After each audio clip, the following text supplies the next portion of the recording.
언니들 축하해줘. 드디어 암덩어리 시어머니 제거했어. 허름한 어머니, 이제 요양원에 여기가 어머니 치매 집이에요. 시어머니를 버리고 운전 중 카카오톡 비밀 단톡방에 며느리가 자랑글을 올린 그 시각 놀라운 풍경이 벌어집니다. 버려진 치매 시어머니가 그 단톡방에 타이핑을 시작합니다. 혜진아, 잘 가고 있니? 나야. 내가 방금 버린 너의 친구, 들꽃.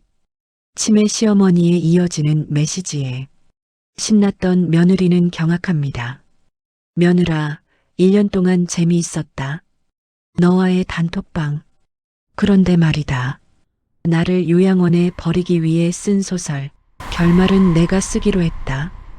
오늘의 인생꽃 편지는 시어머니를 내쫓기 위해 비밀 단톡방을 운영한 며느리 혜진에게 보내는 시어머니 옥자의 인생 편지입니다. 시작 전 구독과 좋아요, 그리고 끝까지 시청해주세요. 서울 강남구 작은 아파트. 그날 오후 전업주부인 혜진이 급하게 외출을 했습니다. 어머님, 잠깐 친구 만나고 올게요. 저녁은 냉장고에 있어요. 문이 닫히고 집안은 고요해졌습니다. 옥자 할머니는 평소처럼 거실을 정리하다가 소파 쿠션 사이에 끼어있는 태블릿 PC를 발견합니다. 며느리 혜진이 두고 간 거였죠. 할머니는 그냥 거실 테이블에 올려두려고 했습니다. 하지만 그때 화면이 켜지면서 알림이 떴습니다. 카카오톡 알림. 단톡방 이름이 보였죠. 시궁창. 뜻은 시어머니 구덩이 창고. 옥자 할머니는 순간 멈췄습니다. 시어머니 구덩이 창고. 이름이 너무 해괴망측해 손이 떨렸지만 할머니는 화면을 터치했습니다. 비밀번호가 없었어요. 아니, 정확히는 자동 로그인이 되어 있었던 겁니다.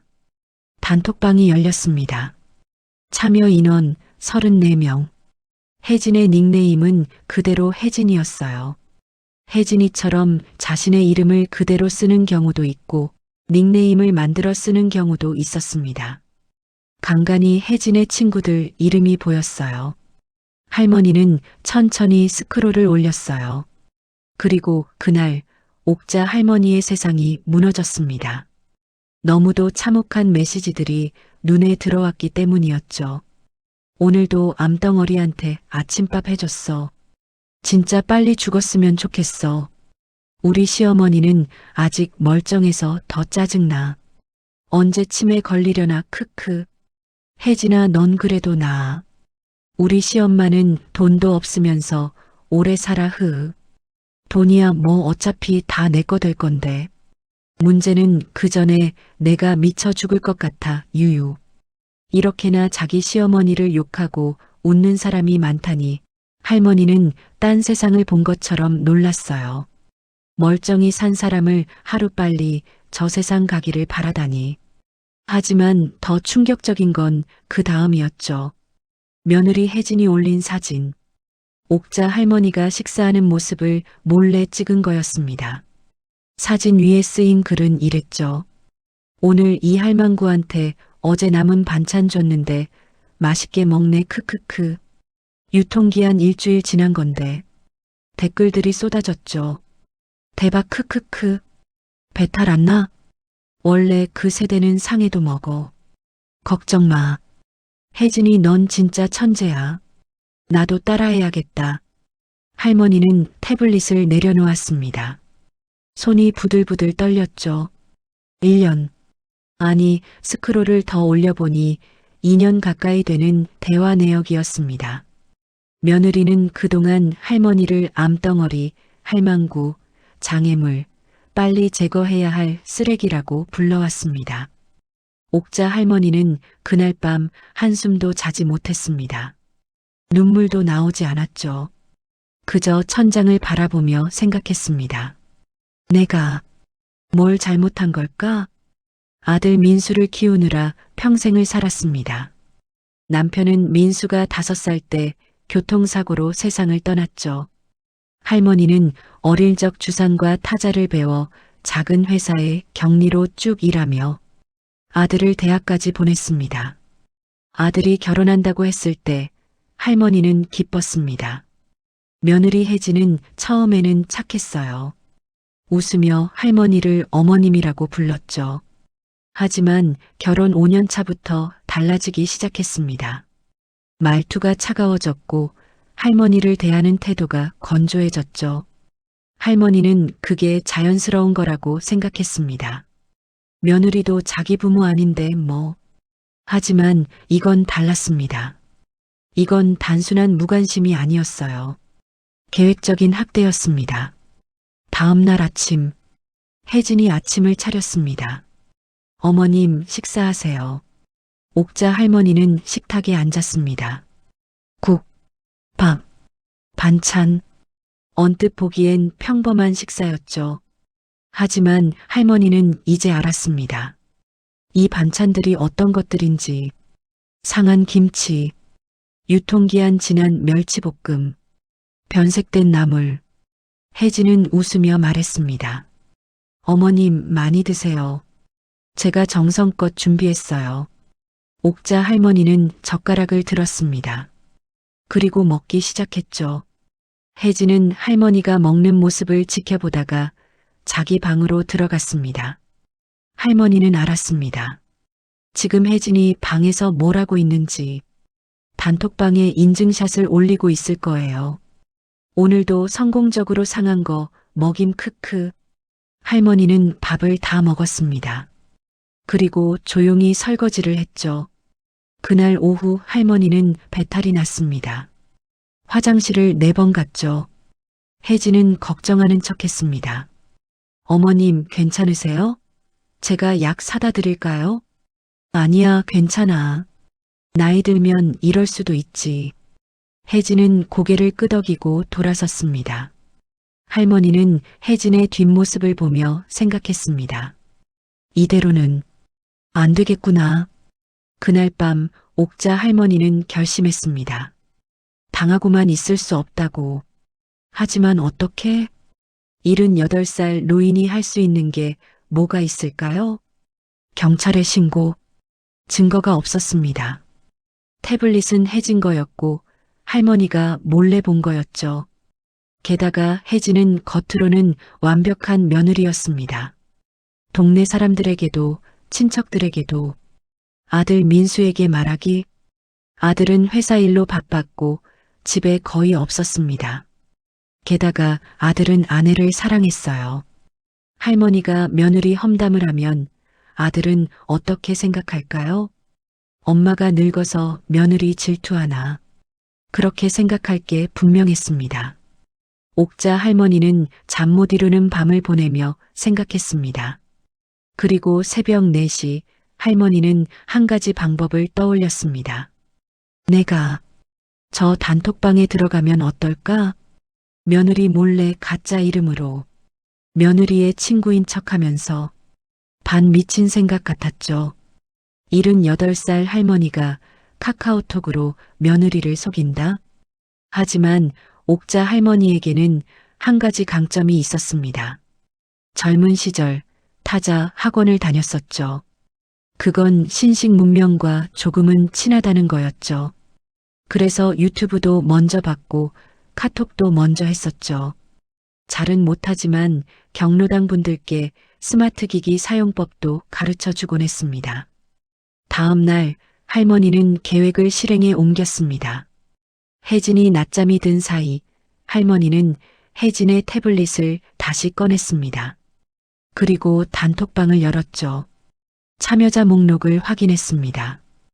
혜진 그리고 4명의 친구들이 있었어요. 수진, 미라, 은정, 지혜. 할머니는 자신의 스마트폰을 꺼냈습니다. 그리고 새 카카오톡 계정을 만들었죠. 이름은 들꽃. 프로필 사진은 예쁜 코스모스 사진. 자기소개에는 이렇게 썼습니다. 평범한 주부예요. 힐링이 필요해요. 그리고 혜진의 태블릿으로 단톡방에 들꽃을 초대했습니다. 초대 멘트는 이렇게 썼죠. 언니들, 제 친구 한 명 더 데려왔어요. 들꽃이라고 완전 우리 스타일이에요. 크크. 시어머니 문제로 고민 많대요. 곧바로 환영 메시지들이 올라왔습니다. 어서 와요. 여긴 처음이지? 들꽃님 어서 오세요. 여기서 맘껏 토해내요. 크크. 옥자 할머니는 들꽃으로 답장을 보냈습니다. 안녕하세요. 혜진이한테 많이 들었어요.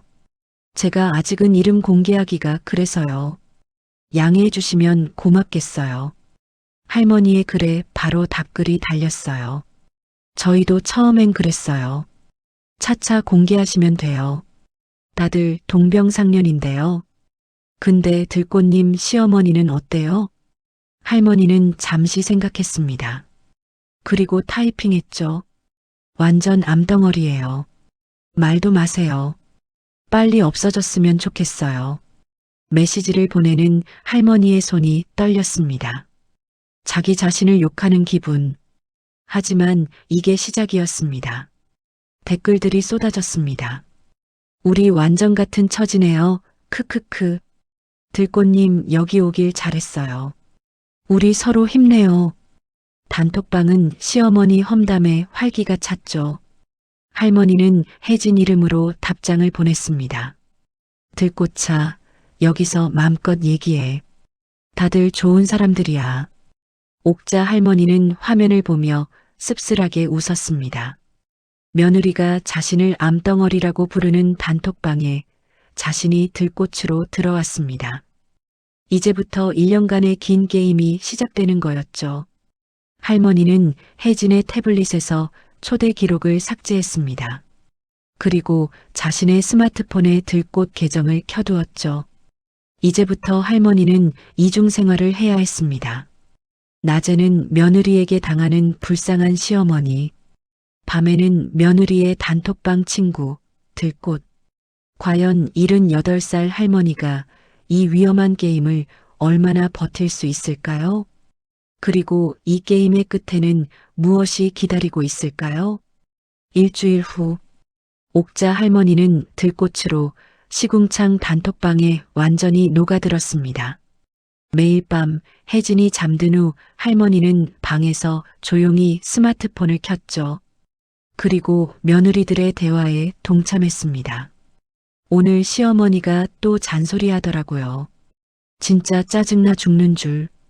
언니, 그럴 땐 대놓고 무시해요. 어차피 뭐라 못해요. 들꽃님은 어때요? 요즘 시어머니 어때요? 할머니는 답장을 보냈습니다. 저희 시어머니요? 똑같죠. 오늘도 밥 투정하더라고요. 거짓말이었습니다. 할머니는 단 한 번도 밥 투정을 한 적이 없었죠. 하지만 단톡방에서는 모든 시어머니가 악마였습니다. 그래야 이 집단에 속할 수 있었어요. 할머니는 매일 밤 며느리들의 대화를 읽으며 경악했습니다. 그들이 시어머니를 괴롭히는 방법들, 유통기한 지난 음식 먹이기, 약을 몰래 바꿔치기 하기, 외출할 때 일부러 집에 가두기, 용돈 안 주고 방치하기, 심지어 폭력까지. 우리 시엄마 오늘 넘어져서 다쳤는데 병원 안 데려갔어요. 흐흐 알아서 낫겠지. 이런 메시지들을 읽을 때마다 할머니는 분노가 치밀었습니다. 하지만 참았죠. 들꽃은 그들 중 한 명이어야 했으니까요. 그러던 어느 날 오후, 혜진이 부엌에서 사과를 깎고 있었습니다. 옥자 할머니는 거실에서 텔레비전을 보고 있었죠. 혜진이 접시를 들고 왔습니다. 어머님, 사과 드세요. 할머니는 고개를 들었습니다. 접시 위에 사과. 겉은 멀쩡해 보였지만 할머니는 알아챘습니다. 사과의 색이 약간 변색되어 있었어요. 상한 부분을 깎아낸 흔적이 역력했죠. 혜진은 웃으며 말했습니다. 제가 정성껏 깎았어요. 맛있게 드세요. 할머니는 사과를 집어들었습니다. 한 입 베어 물었죠. 시큼한 맛이 났습니다. 완전히 상한 건 아니었지만 신선하지도 않았어요. 할머니는 그대로 먹었습니다. 고맙구나, 혜진아. 혜진은 고개를 끄덕이고 자기 방으로 들어갔습니다. 할머니는 알았죠. 지금 혜진이 뭘 하는지. 사과 깎은 사진을 찍어뒀을 겁니다. 그리고 단톡방에 올릴 거예요. 과연 그날 밤 들꽃 계정으로 단톡방을 확인한 할머니는 예상대로 메시지를 발견했습니다.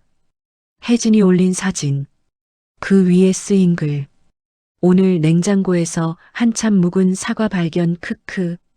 썩은 부분 도려내고 시어머니한테 줬어요. 효녀 혜진의 정성 가득 담긴 간식. 댓글들이 달렸습니다.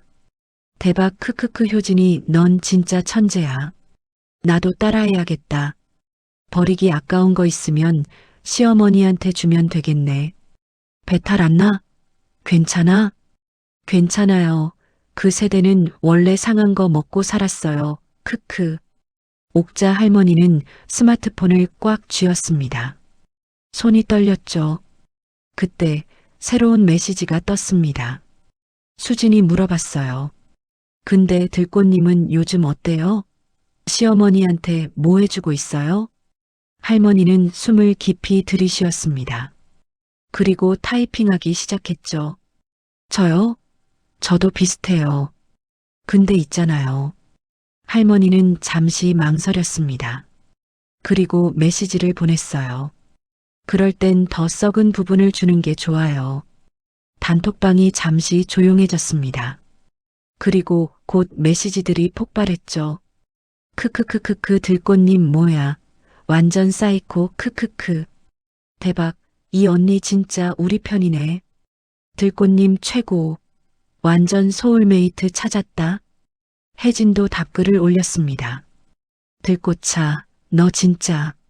우리 완전 잘 맞는다. 다음엔 진짜 내 말대로 해볼게. 옥자 할머니는 화면을 보며 눈을 감았습니다. 자신의 메시지를 보는 게 고통스러웠죠. 하지만 이게 필요했습니다. 혜진의 신뢰를 얻기 위해서, 더 깊이 들어가기 위해서 할머니는 답글을 하나 더 올렸습니다. 근데 사진은 예쁘게 찍어야 해. 깎는 모습 찍으면 정성스러워 보이잖아. 나중에 써먹을 수도 있고. 써먹는다니? 응, 나중에 주변 사람들한테 보여주면 되잖아. 얼마나 효부인지 인증하는 거지. 혜진의 답글이 올라왔습니다. 와, 들꽃차, 너 나보다 천재다. 생각도 못했어. 다른 친구들도 동조했죠. 들꽃님 진짜 머리 좋으시다. 저도 앞으로 그렇게 해야겠어요. 우리 들꽃님한테 많이 배워야겠어요. 그날 밤 옥자 할머니는 혜진의 소울메이트가 되었습니다. 단톡방에서 가장 신뢰받는 조언자, 가장 악랄한 아이디어를 내는 사람, 며느리들의 멘토. 하지만 할머니는 알고 있었습니다. 이 모든 메시지가 증거가 될 거라는 걸. 할머니는 매일 밤 대화 내용을 캡처했습니다. 그리고 별도의 폴더에 저장했죠. 날짜별로, 주제별로 정리했습니다. 78살 할머니가 디지털 증거를 수집하고 있었던 겁니다. 젊어서 격리 일을 한 게 문서 정리하는데 큰 도움이 되었어요. 그렇게 한 달이 지난 어느 아침이었어요. 옥자 할머니는 평소보다 일찍 일어났습니다. 거울을 보며 자신의 얼굴을 살펴봤죠. 주름진 얼굴, 흰머리, 78살을 살아온 흔적들. 할머니는 깊은 숨을 쉬었습니다. 그리고 굳은 결심으로 중얼거렸어요. 이제부터 시작이구나. 아침 8시. 혜진이 부엌에서 아침을 준비하고 있었습니다. 옥자 할머니가 거실로 나왔죠. 평소와 다른 모습이었습니다. 머리가 헝클어져 있었고 옷도 뒤집어 입었어요. 혜진이 돌아봤습니다. 어머님, 괜찮으세요? 할머니는 멍하니 혜진을 바라봤습니다. 여기가 어디지? 우리 집 맞아? 혜진의 눈빛이 변했습니다. 놀라움에서 호기심으로. 어머님 무슨 말씀이세요? 어머님 집이죠. 할머니는 두리번거렸습니다. 그래, 내가 깜빡했나. 요즘 자꾸 이러네. 혜진은 할머니를 식탁에 앉혔습니다. 어머님, 식사하세요. 할머니는 밥을 먹다가 멈췄습니다. 그리고 물었죠. 나 아침 먹었어? 아니요, 지금 드시는 거예요. 그래, 내가 또 깜빡했구나. 혜진은 할머니를 지켜봤습니다. 얼굴에 미소가 번졌죠. 그날 낮 혜진은 단톡방에 메시지를 올렸습니다. 언니들, 대박 소식. 우리 시어머니 치매 오는 것 같아요. 댓글들이 쏟아졌습니다. 진짜? 증상이 어때? 오, 축하해. 이제 슬슬 때가 왔나 보네. 혜진이 설명했습니다. 오늘 아침에 여기가 어딘지 모르겠대요. 밥 먹었는지도 까먹고. 들꽃이 메시지를 보냈습니다. 옥자 할머니였죠. 혜진아, 그거 확실해? 가끔은 그럴 수도 있잖아. 아니야, 들꽃아.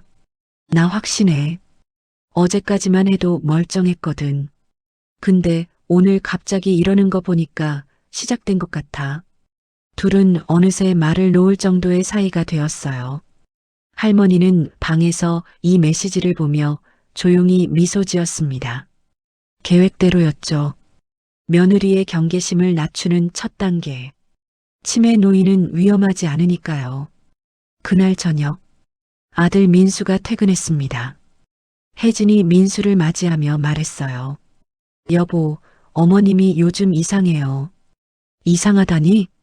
치매 증상 같아요. 오늘 아침에도 여기가 어딘지 모르겠대요. 민수의 얼굴이 굳었습니다. 진짜? 엄마가? 네. 병원 데려가 봐야 할 것 같아요. 민수는 어머니 방으로 갔습니다. 옥자 할머니는 침대에 누워 있었죠. 엄마, 괜찮으세요? 할머니는 천천히 일어났습니다. 민수야, 너 언제 왔니? 방금 퇴근했어요. 엄마, 혜진이가 그러는데 요즘 기억이 안 나세요? 할머니는 고개를 저었습니다. 아니야. 나 멀쩡해. 혜진이가 뭘 잘못 본 거겠지. 민수는 안심한 듯 고개를 끄덕였습니다. 그럼 다행이에요. 그래도 검진 한번 받아보는 게 좋을 것 같아요. 그래, 알았어. 민수가 나가고 할머니는 다시 누웠습니다. 하지만 귀는 열려 있었죠. 거실에서 들리는 대화. 혜진의 목소리.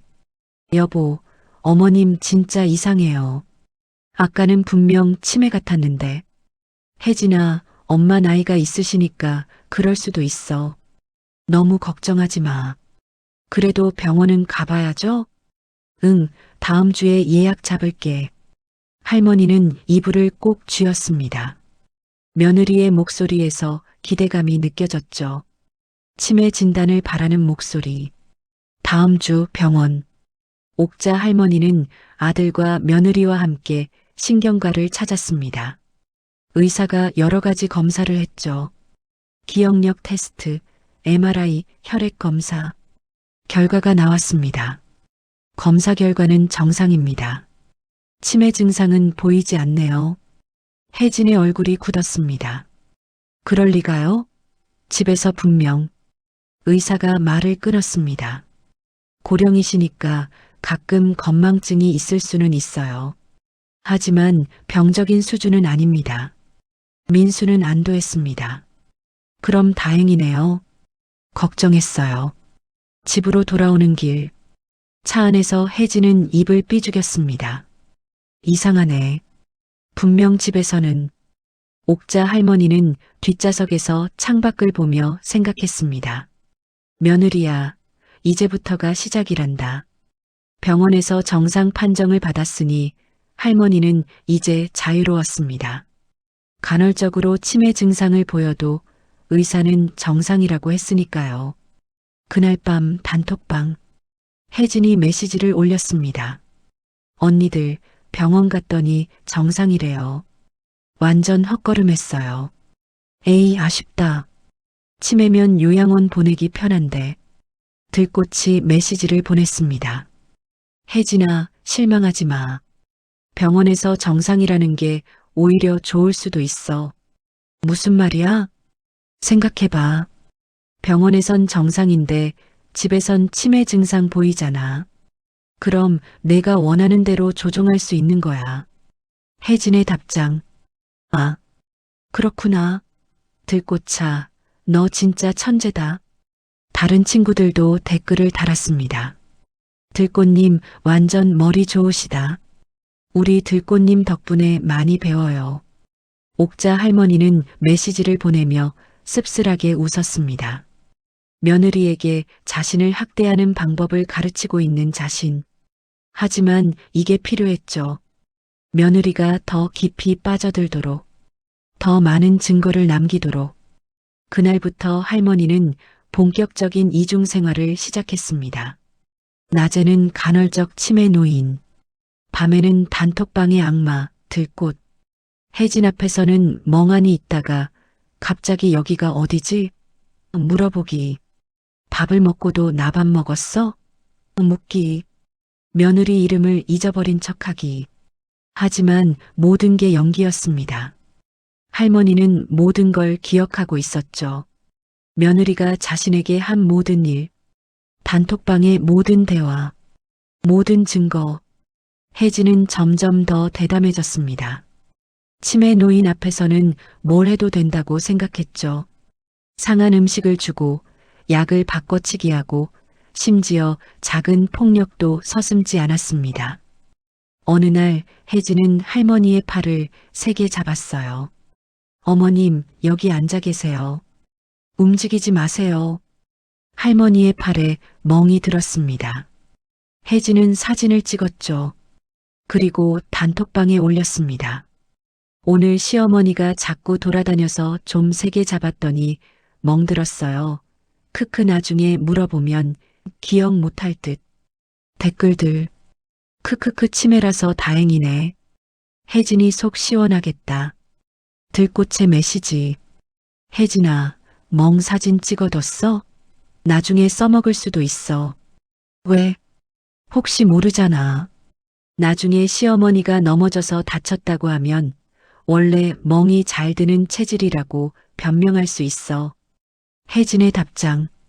와, 들꽃차. 너 진짜 무섭다. 근데 완전 좋은 생각이야. 옥자 할머니는 자신의 팔에 난 멍을 내려다봤습니다. 아팠죠. 하지만 참았습니다. 이 모든 게 증거니까요. 할머니는 멍 사진도 찍어뒀습니다. 날짜와 함께, 그리고 단톡방 대화 캡처도 함께.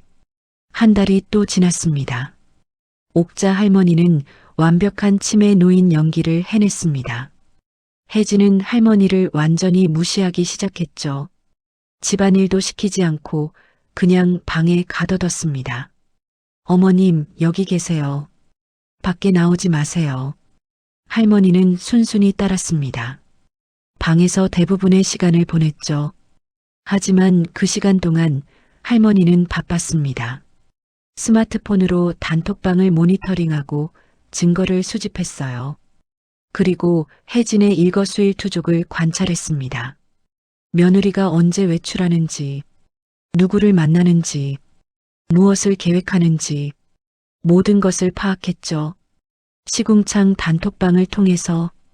그러던 어느 날 밤이었어요. 옥자 할머니는 방에서 들꽃으로 단톡방에 메시지를 보내고 있었습니다. 혜진이 막 시어머니 학대 인증샷을 올렸었죠. 오늘도 시어머니한테 어제 남은 반찬 줬어요. 안 먹으면 굶는 거지 뭐 크크. 할머니는 답장을 타이핑했습니다. 잘했어, 혜진아. 그런 식으로 계속. 그때였습니다. 띵동. 카카오톡 알림음이 울렸습니다. 할머니의 방에서 크게. 거실에 있던 혜진이 멈췄습니다. 뭐지? 알림음이 또 울렸습니다. 띵동. 혜진의 얼굴이 굳었죠. 어머님 방에서 카톡 소리. 혜진은 천천히 할머니 방문으로 다가왔습니다. 옥자 할머니는 재빨리 스마트폰을 이불 속으로 밀어 넣었습니다. 하지만 늦었어요. 혜진이 문을 벌컥 열었습니다. 어머님, 지금 뭐 하세요? 할머니는 침대에 누워 있었습니다. 눈을 감고 침을 흘리는 척하며 응? 혜진이 방 안을 둘러봤습니다. 방금 여기서 카톡 소리 났는데요? 카톡? 그게 뭐니? 혜진은 할머니의 침대 주변을 살폈습니다. 이불, 베개, 옆 테이블. 할머니는 스마트폰을 발바닥 밑에 깔고 있었습니다. 이불로 덮인 채 혜진이 물었습니다. 어머님, 핸드폰 어디 있어요? 핸드폰? 그거 어디 뒀더라? 거짓말 마세요. 분명 여기서 소리 났어요. 혜진은 이불을 들춰내기 시작했습니다. 옥자 할머니의 심장이 빠르게 뛰었습니다. 들키면 끝이었죠. 지난 몇 달간의 계획이 수포로 돌아갑니다. 그때 할머니는 갑자기 큰 소리로 말했습니다. 배고파. 나 배고파. 밥 줘. 지금 당장. 혜진이 멈췄습니다. 뭐라고요? 할머니는 침을 흘리며 계속 말했습니다. 배고프다고. 밥 줘라. 손을 허우적거리며 혜진을 밀쳤죠. 혜진이 뒤로 물러났습니다. 어머님, 진정하세요. 배고파. 할머니는 완전히 정신 나간 사람처럼 행동했습니다. 침을 흘리고 이불을 붙잡고 계속 소리쳤어요. 혜진은 당황했습니다. 알았어요. 밥 가져올게요. 잠깐만요. 혜진이 황급히 방을 나갔습니다. 문이 닫히자마자 할머니는 연기를 멈췄습니다. 조용히 발밑에서 스마트폰을 꺼냈죠. 화면을 확인했습니다. 다행히 혜진은 보지 못했어요. 스마트폰을 묵음 처리하고 베갯닛 안쪽 깊숙이 숨겼습니다. 그리고 다시 침에 누인 연기를 시작했죠. 혜진이 밥을 들고 돌아왔습니다. 여기요, 어머님. 드세요. 할머니는 멍하니 밥을 받아들었습니다. 밥이다, 밥. 혜진은 할머니를 지켜보다가 방을 나갔습니다. 하지만 의심의 눈빛이 완전히 사라지진 않았죠. 그날 밤 단톡방. 혜진이 메시지를 올렸습니다. 언니들, 오늘 이상한 일이 있었어요. 무슨 일? 시어머니 방에서 카톡 소리가 났거든요. 카톡할 사람도 없는 늙은이인데 이상해요. 할머니가 들꽃 닉네임으로 물었어요. 그래서? 근데 찾아봤는데 핸드폰이 없어요. 이상하지 않아요? 다른 친구들이 댓글을 달았습니다. 그냥 착각 아닐까? 혹시 내 폰 소리 아니었어? 혜진의 답장. 아니야, 분명 시어머니 방에서 났어. 들꽃의 메시지. 혜진아, 너무 신경 쓰지 마. 치매 노인이 핸드폰을 뭐하러 써? 착각이었을 거야. 혜진은 잠시 생각하다가 답장을 보냈습니다. 그래, 그렇겠지. 내가 예민했나 봐. 옥자 할머니는 이 대화를 보며 안도의 숨을 쉬었습니다. 하마터면 단톡방에 들어간 게 걸릴 뻔했어요. 다행히 위기를 넘겼죠. 하지만 이제 더 조심해야 했습니다. 혜진의 의심을 산 건 위험한 일이었으니까요. 그리고 며칠이 흐른 어느 날 아침이었어요. 혜진이 약을 가져왔습니다. 어머님, 약 드세요. 작은 약봉지였죠. 할머니는 순순히 받았습니다. 고맙구나. 하지만 물을 마시는 척하며 약을 혀 밑에 숨겼어요. 혜진이 나가자마자 할머니는 약을 뱉어냈습니다. 그리고 자세히 살펴봤죠. 원래 먹던 혈압약이 아니었습니다. 다른 약이었어요. 할머니는 조심스럽게 약을 봉투에 담았습니다. 이럴 수 있었던 이유는 혜진이 시궁창 단톡방의 약에 대해 예고했기 때문이었어요. 언니들, 나 실험 좀 해보려고. 들꽃이 물었어요. 무슨 실험? 시어머니에게. 약 실험. 있어, 그런 거. 혜진은 더 이상은 말하지 않았지요. 그리고 개인톡으로 혜진한테 연락이 왔어요. 들꽃아, 너만 알아. 치매약 실험이야. 고마워. 혜진아. 꼭 성공하길 바래. 흐흐. 할머니는 속에서 천불이 났지만 혜진이 원하는 답을 해줬어요. 혜진은 일주일을 그랬어요. 옥자 할머니는 머릿속으로 계산했죠. 이 약을 어디서 확인할 수 있을까? 할머니는 옛날 친구 영숙을 떠올렸습니다. 영숙의 아들이 약사였죠. 혜진이 외출했을 때 할머니는 조용히 집을 나섰습니다. 영숙의 집까지는 버스로 30분 거리였어요. 할머니는 오랜만에 밖으로 나왔습니다. 햇살이 따스했죠.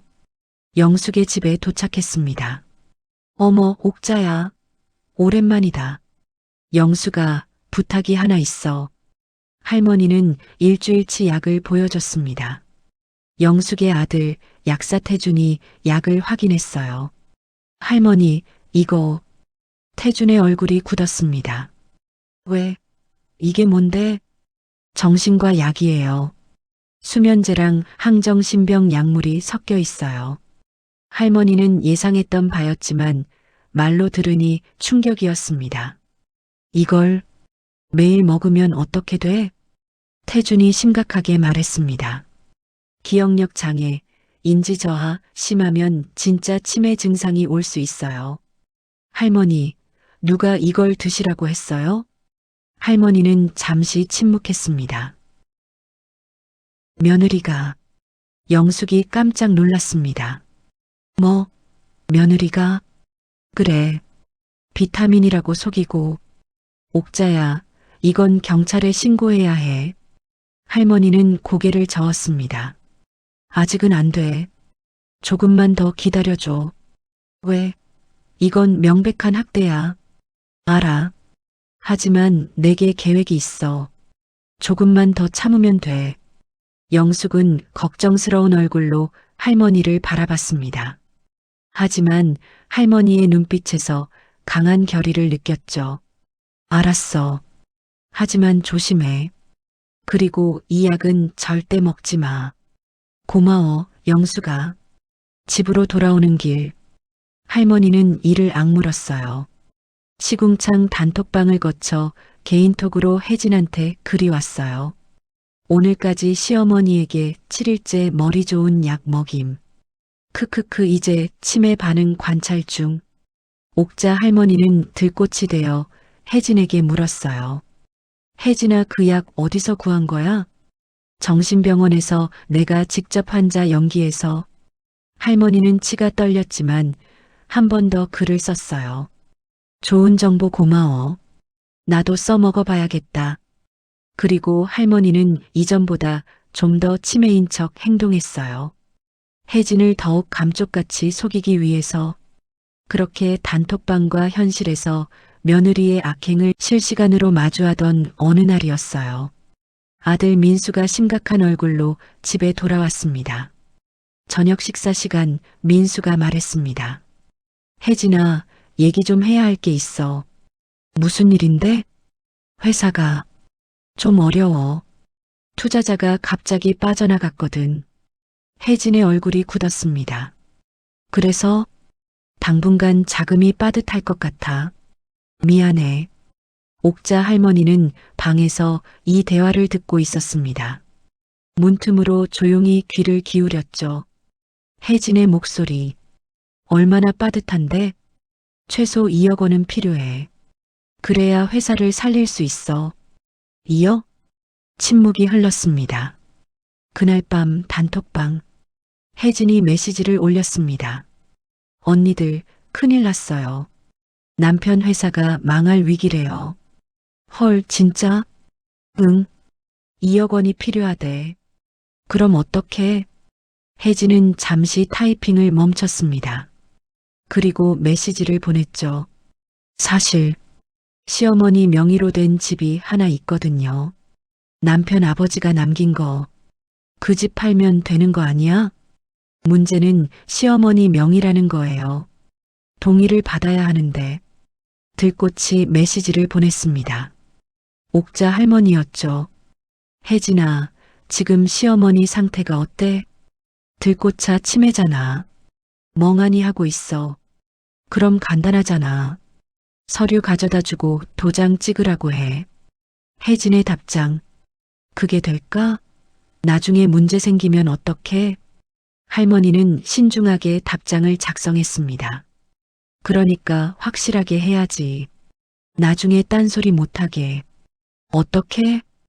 효도 계약서 같은 거 받아두는 거야. 효도 계약서? 할머니가 설명했습니다. 응. 집을 내 명의로 증여받는 대신 시어머니를 평생 모신다는 계약서. 변호사 통해서 정식으로 만들면 나중에 문제 없어. 나도 그렇게 했어. 내가 만든 서류 보내줄까? 혜진은 잠시 생각했습니다. 그리고 답장을 보냈죠. 와, 그렇게 하면 확실하겠다. 들꽃차 보내줘. 다른 친구들도 댓글을 달았습니다. 들꽃님 완전 머리 좋으시다. 혜진이 복받았어. 들꽃 같은 친구 있어서. 들꽃차 너무 고마워. 옥자 할머니는 서류 파일을 보내며 조용히 미소 지었습니다. 계획대로였죠. 며느리가 스스로 함정에 빠져들고 있었습니다. 다음 날 혜진은 서류를 출력해서 할머니를 찾았죠. 어머님, 여기 좀 보세요. 옥자 할머니는 거실에 앉아 있었습니다. 혜진이 서류를 펼쳤어요. 어머님, 이거 도장만 찍으시면 돼요. 할머니는 서류를 보는 척했습니다. 물론 글씨가 보이지 않는 척하며. 이게 뭐니? 우리 아들 표창장이니? 아니요. 제가 어머니 앞으로 더 잘 모시겠다는 약속이에요. 왜? 요즘은 부모 모시는 것도 나라에서 도장 찍으래? 네, 나라에서 그러래요. 나라가 시키면 해야지. 할머니는 도장을 찾아 찍었습니다. 혜진의 얼굴에 환한 미소가 번졌죠. 감사합니다, 어머님. 잘 모실게요. 혜진은 속으로 크게 웃고 있었지만 몰랐습니다. 이 서류가 사실은 할머니가 미리 준비한 가짜라는 것을. 일주일 전 옥자 할머니는 오랜 친구를 만났었습니다. 옛날 공장 동료였던 친구, 순자. 순자의 딸이 변호사였죠. 할머니는 순자 딸에게 부탁했었습니다. 이런 서류를 만들 수 있을까? 어떤 서류요, 아주머니? 겉보기엔 증여 계약서 같지만 실제로는 특약이 숨어 있는 서류. 순자의 딸은 고개를 끄덕였습니다. 가능해요. 어떤 특약을 넣을까요? 할머니가 말했습니다. 학대 시 모든 증여가 즉시 무효가 되는 조항. 그리고 그동안 받은 생활비를 전부 돌려줘야 한다는 조항. 와, 할머니 무슨 일 있으세요? 할머니는 씁쓸하게 웃었습니다. 있지. 큰일이. 순자의 딸은 서류를 만들어줬습니다. 겉보기엔 평범한 증여 계약서. 하지만 작은 글씨로 숨겨진 특약 조항들. 학대의 정의, 무효 조건, 그리고 반환 의무. 모든 게 법률적으로 완벽했죠. 혜진은 할머니의 도장이 찍힌 서류를 받아들고 기뻐했습니다. 드디어 집이 자기 명의가 되는 거니까요. 그날 밤 단톡방. 혜진이 사진을 올렸습니다. 도장 찍힌 서류 사진. 언니들, 성공했어요. 집 이제 내 거예요. 축하 메시지들이 쏟아졌습니다. 대박, 축하해. 혜진이 완전 대단해. 이제 진짜 내 세상이네. 들꽃도 메시지를 보냈습니다. 축하해, 혜진아. 잘했어. 하지만 할머니의 얼굴에는 미소가 없었습니다. 방에 혼자 앉아 창밖을 바라보며 중얼거렸죠. 며느리야, 내가 받은 건 집이 아니라 올감이란다. 일주일 후, 혜진은 부동산에 집을 내놨습니다. 가격은 5억 원. 매물이 나가자마자 연락이 왔죠. 사모님, 집 보러 오시겠다는 분이 계세요. 혜진은 신이 났습니다.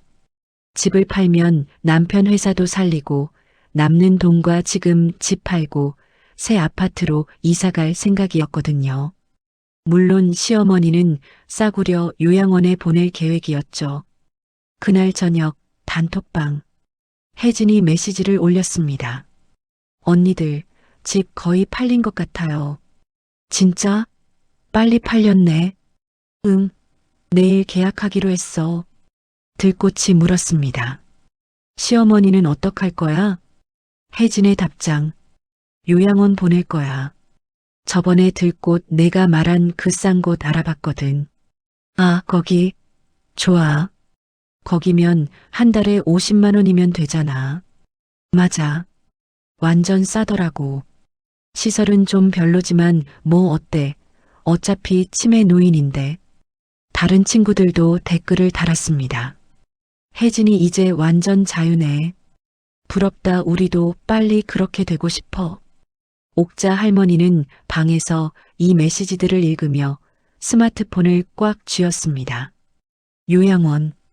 그것도 가장 열악한 곳. 며느리는 할머니를 그곳에 버릴 생각이었던 겁니다. 할머니는 깊은 숨을 쉬었습니다. 그리고 메시지를 보냈죠. 혜진아, 축하해. 드디어 내가 원하던 걸 이룬 거야. 혜진의 답장. 고마워, 들꽃차. 다 내 덕분이야.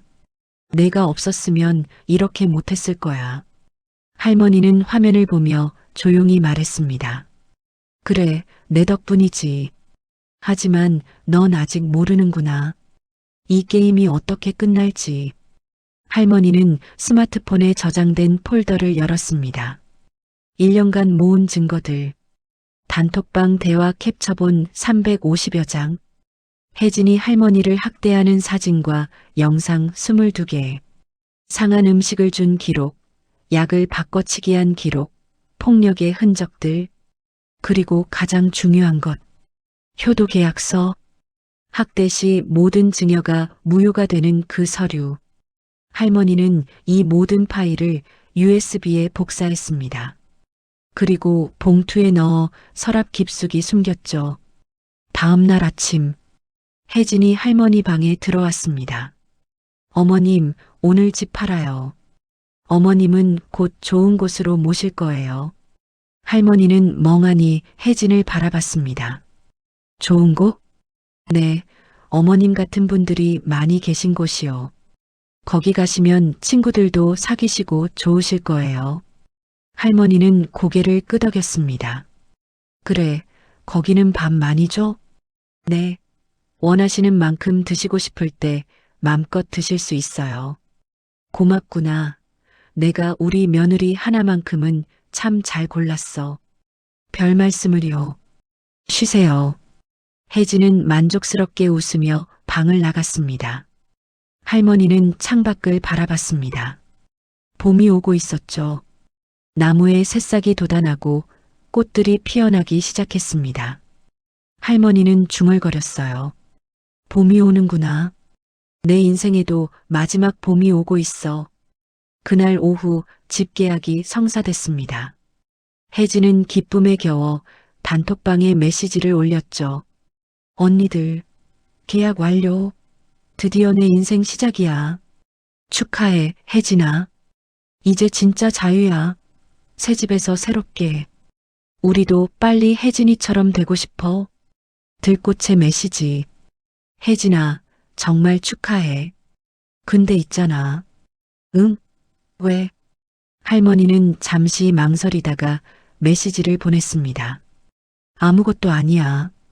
그냥 조심하라는 말하고 싶었어. 조심? 뭘? 그냥 모든 일엔 끝이 있잖아. 내 이야기도 곧 끝이 날 거야. 혜진은 웃으며 답장했습니다. 무슨 소리야, 들꽃차. 이제 시작인데 끝이라니. 할머니는 더 이상 답장하지 않았습니다. 그저 스마트폰을 내려놓고 창밖을 바라봤죠. 며칠 후면 모든 게 끝날 겁니다. 할머니는 조용히 기도했습니다. 제가 하는 일이 옳은 일인지 모르겠습니다. 하지만 더 이상은 당할 수 없습니다. 그리고 일주일 후, 바로 그날이 다가왔습니다. 혜진이 할머니를 요양원에 버리는 날. 혜진은 그날 일찍 일어나 짐을 챙겼어요. 요양원에 버릴 할머니의 짐을. 혜진이 말했어요. 어머님, 오늘 좋은 곳에 갈 거예요. 그때 얘기한 밥 많이 주는 거죠. 친구들도 많고. 그래, 좋아. 어서 가야지. 근데 거기 갔다가 몇 밤 자고 와? 10밤만 자면 와요. 할머니에게 간단한 옷을 입히며 혜진이 말했습니다. 10밤? 더 자고 오면 안 돼? 할머니는 혜진의 마음을 떠봤습니다. 어머님이 좋으시면 자고 싶은 만큼 자고 와도 돼요. 아예 거기 사셔도 되고요. 알았다. 그리고 혜진은 가방 하나를 챙겨줬죠. 그게 전부였습니다. 할머니는 차에 타기 전 마지막으로 집을 돌아봤습니다.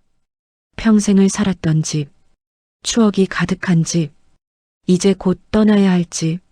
하지만 할머니는 슬프지 않았습니다. 왜냐하면 이 모든 게 계획의 일부였으니까요. 할머니가 뒷좌석에 탔어요. 혜진은 운전석에 앉아 시동을 걸었습니다. 자, 출발할게요. 차가 아파트 단지를 빠져나갔습니다. 고속도로로 향했죠. 요양원은 서울에서 차로 1시간 반 거리에 있었습니다. 차 안에서 혜진은 신나게 노래를 불렀습니다. 라디오를 크게 틀고 흥얼거렸어요. 할머니는 뒷좌석에서 창밖을 바라봤습니다.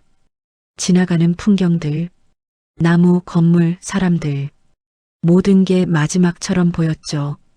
그때 할머니의 가방에서 진동이 울렸습니다. 스마트폰이었어요. 할머니는 조심스럽게 폰을 꺼냈습니다. 혜진은 뒤를 신경 쓰지 않았죠. 할머니는 단톡방을 확인했습니다. 혜진이 운전 중 실시간으로 메시지를 보내고 있었어요. 위험하게 말이죠.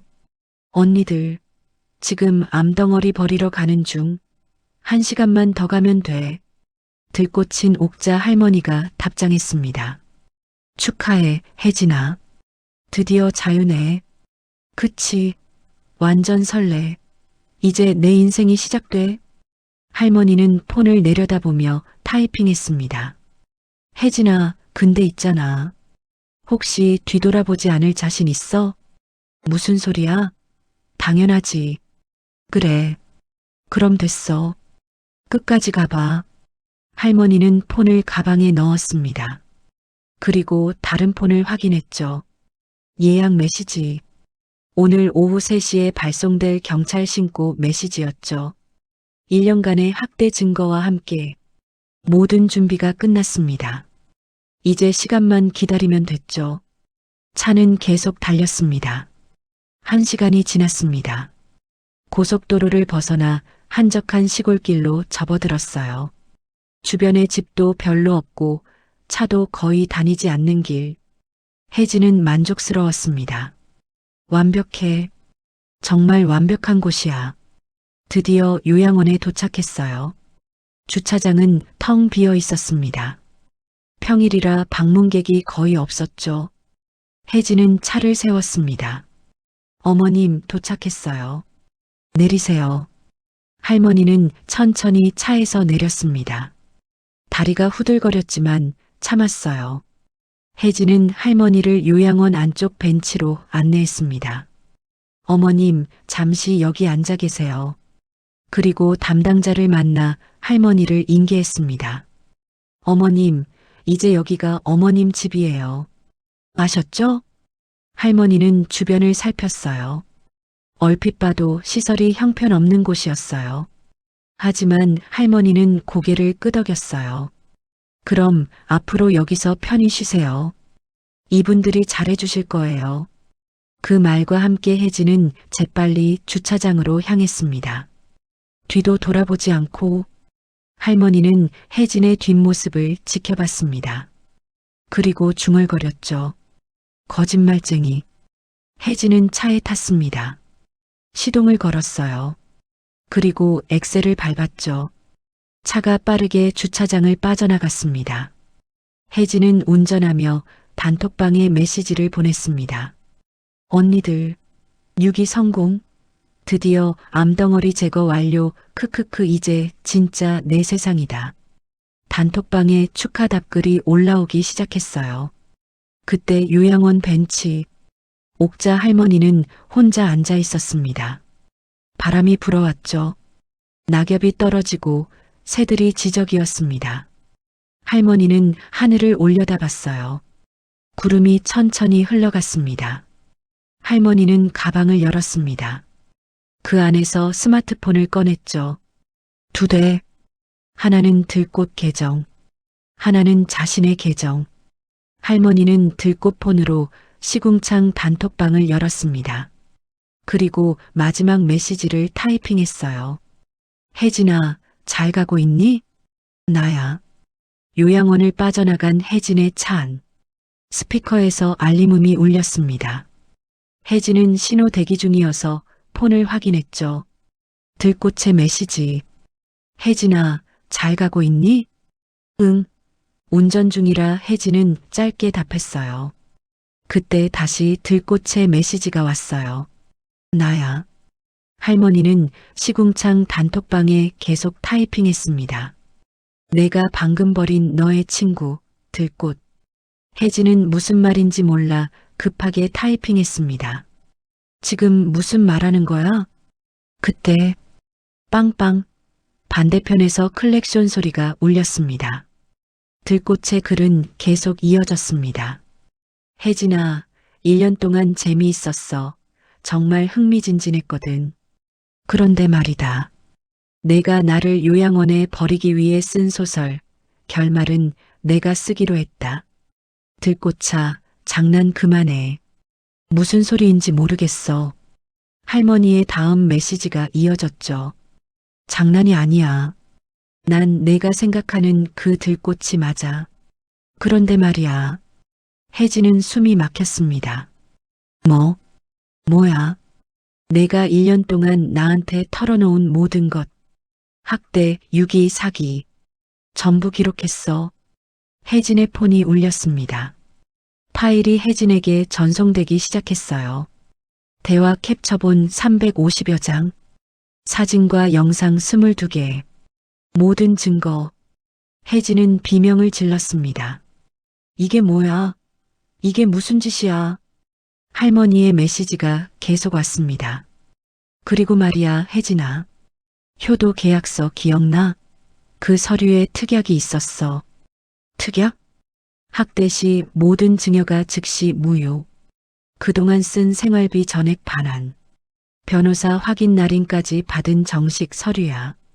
혜진의 얼굴이 새하얗게 질렸습니다. 거짓말. 거짓말이야. 거짓말이 아니야.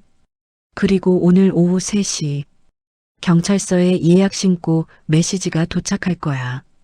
모든 증거와 함께. 혜진은 시계를 봤습니다. 오후 2시 40분. 20분 남았습니다. 혜진은 급브레이크를 밟았어요. 차가 멈췄습니다. 너 미쳤어? 너 대체 왜 그래? 대체 누군데 이래? 그리고 다시 메시지가 왔죠. 음성 메시지였습니다. 혜진은 떨리는 손으로 재생 버튼을 눌렀습니다. 차 스피커에서 할머니의 목소리가 흘러나왔어요. 혜진아, 1년 동안 정말 수고했어. 내가 나한테 했던 모든 것 하나도 빠짐없이 기록했단다. 상한 음식, 바뀐 약, 폭력, 모욕. 전부 다. 그리고 내가 가장 신뢰했던 친구, 들꽃. 그게 바로 나였어. 내가 버린 시어머니, 옥자. 놀랐니? 78살 할머니가 1년 동안 너를 속였다는 게. 근데 말이야, 혜진아. 내가 먼저 시작한 거야. 넌 나를 암덩어리라고 불렀지. 쓰레기라고 했어. 그럼 나도 내 인생을 쓰레기통에 버릴 수 있는 거 아니겠니? 경찰서에서 보자. 아, 참. 내가 나를 버리려 했던 그 요양원. 거기 자리 하나 예약해뒀어. 내 이름으로. 내가 정한 곳이니 내가 가야지, 안 그래? 메시지가 끝났습니다. 혜진은 거품을 물고 소리쳤어요. 안 돼. 안 돼. 혜진은 다시 차를 돌렸습니다. 요양원으로 돌아가려고. 하지만 이미 늦었습니다. 오후 3시 혜진의 폰이 울렸어요. 발신자 서초경찰서. 여보세요. 박혜진 씨 맞으십니까? 노인학대 및 유기 혐의로 신고가 접수됐습니다. 지금 어디 계십니까? 혜진은 대답할 수 없었습니다. 폰이 손에서 떨어졌죠. 그리고 차는 그대로 길가에 멈췄습니다. 한편 요양원 벤치. 옥자 할머니는 천천히 일어났습니다. 1년 만에 처음으로 당당하게.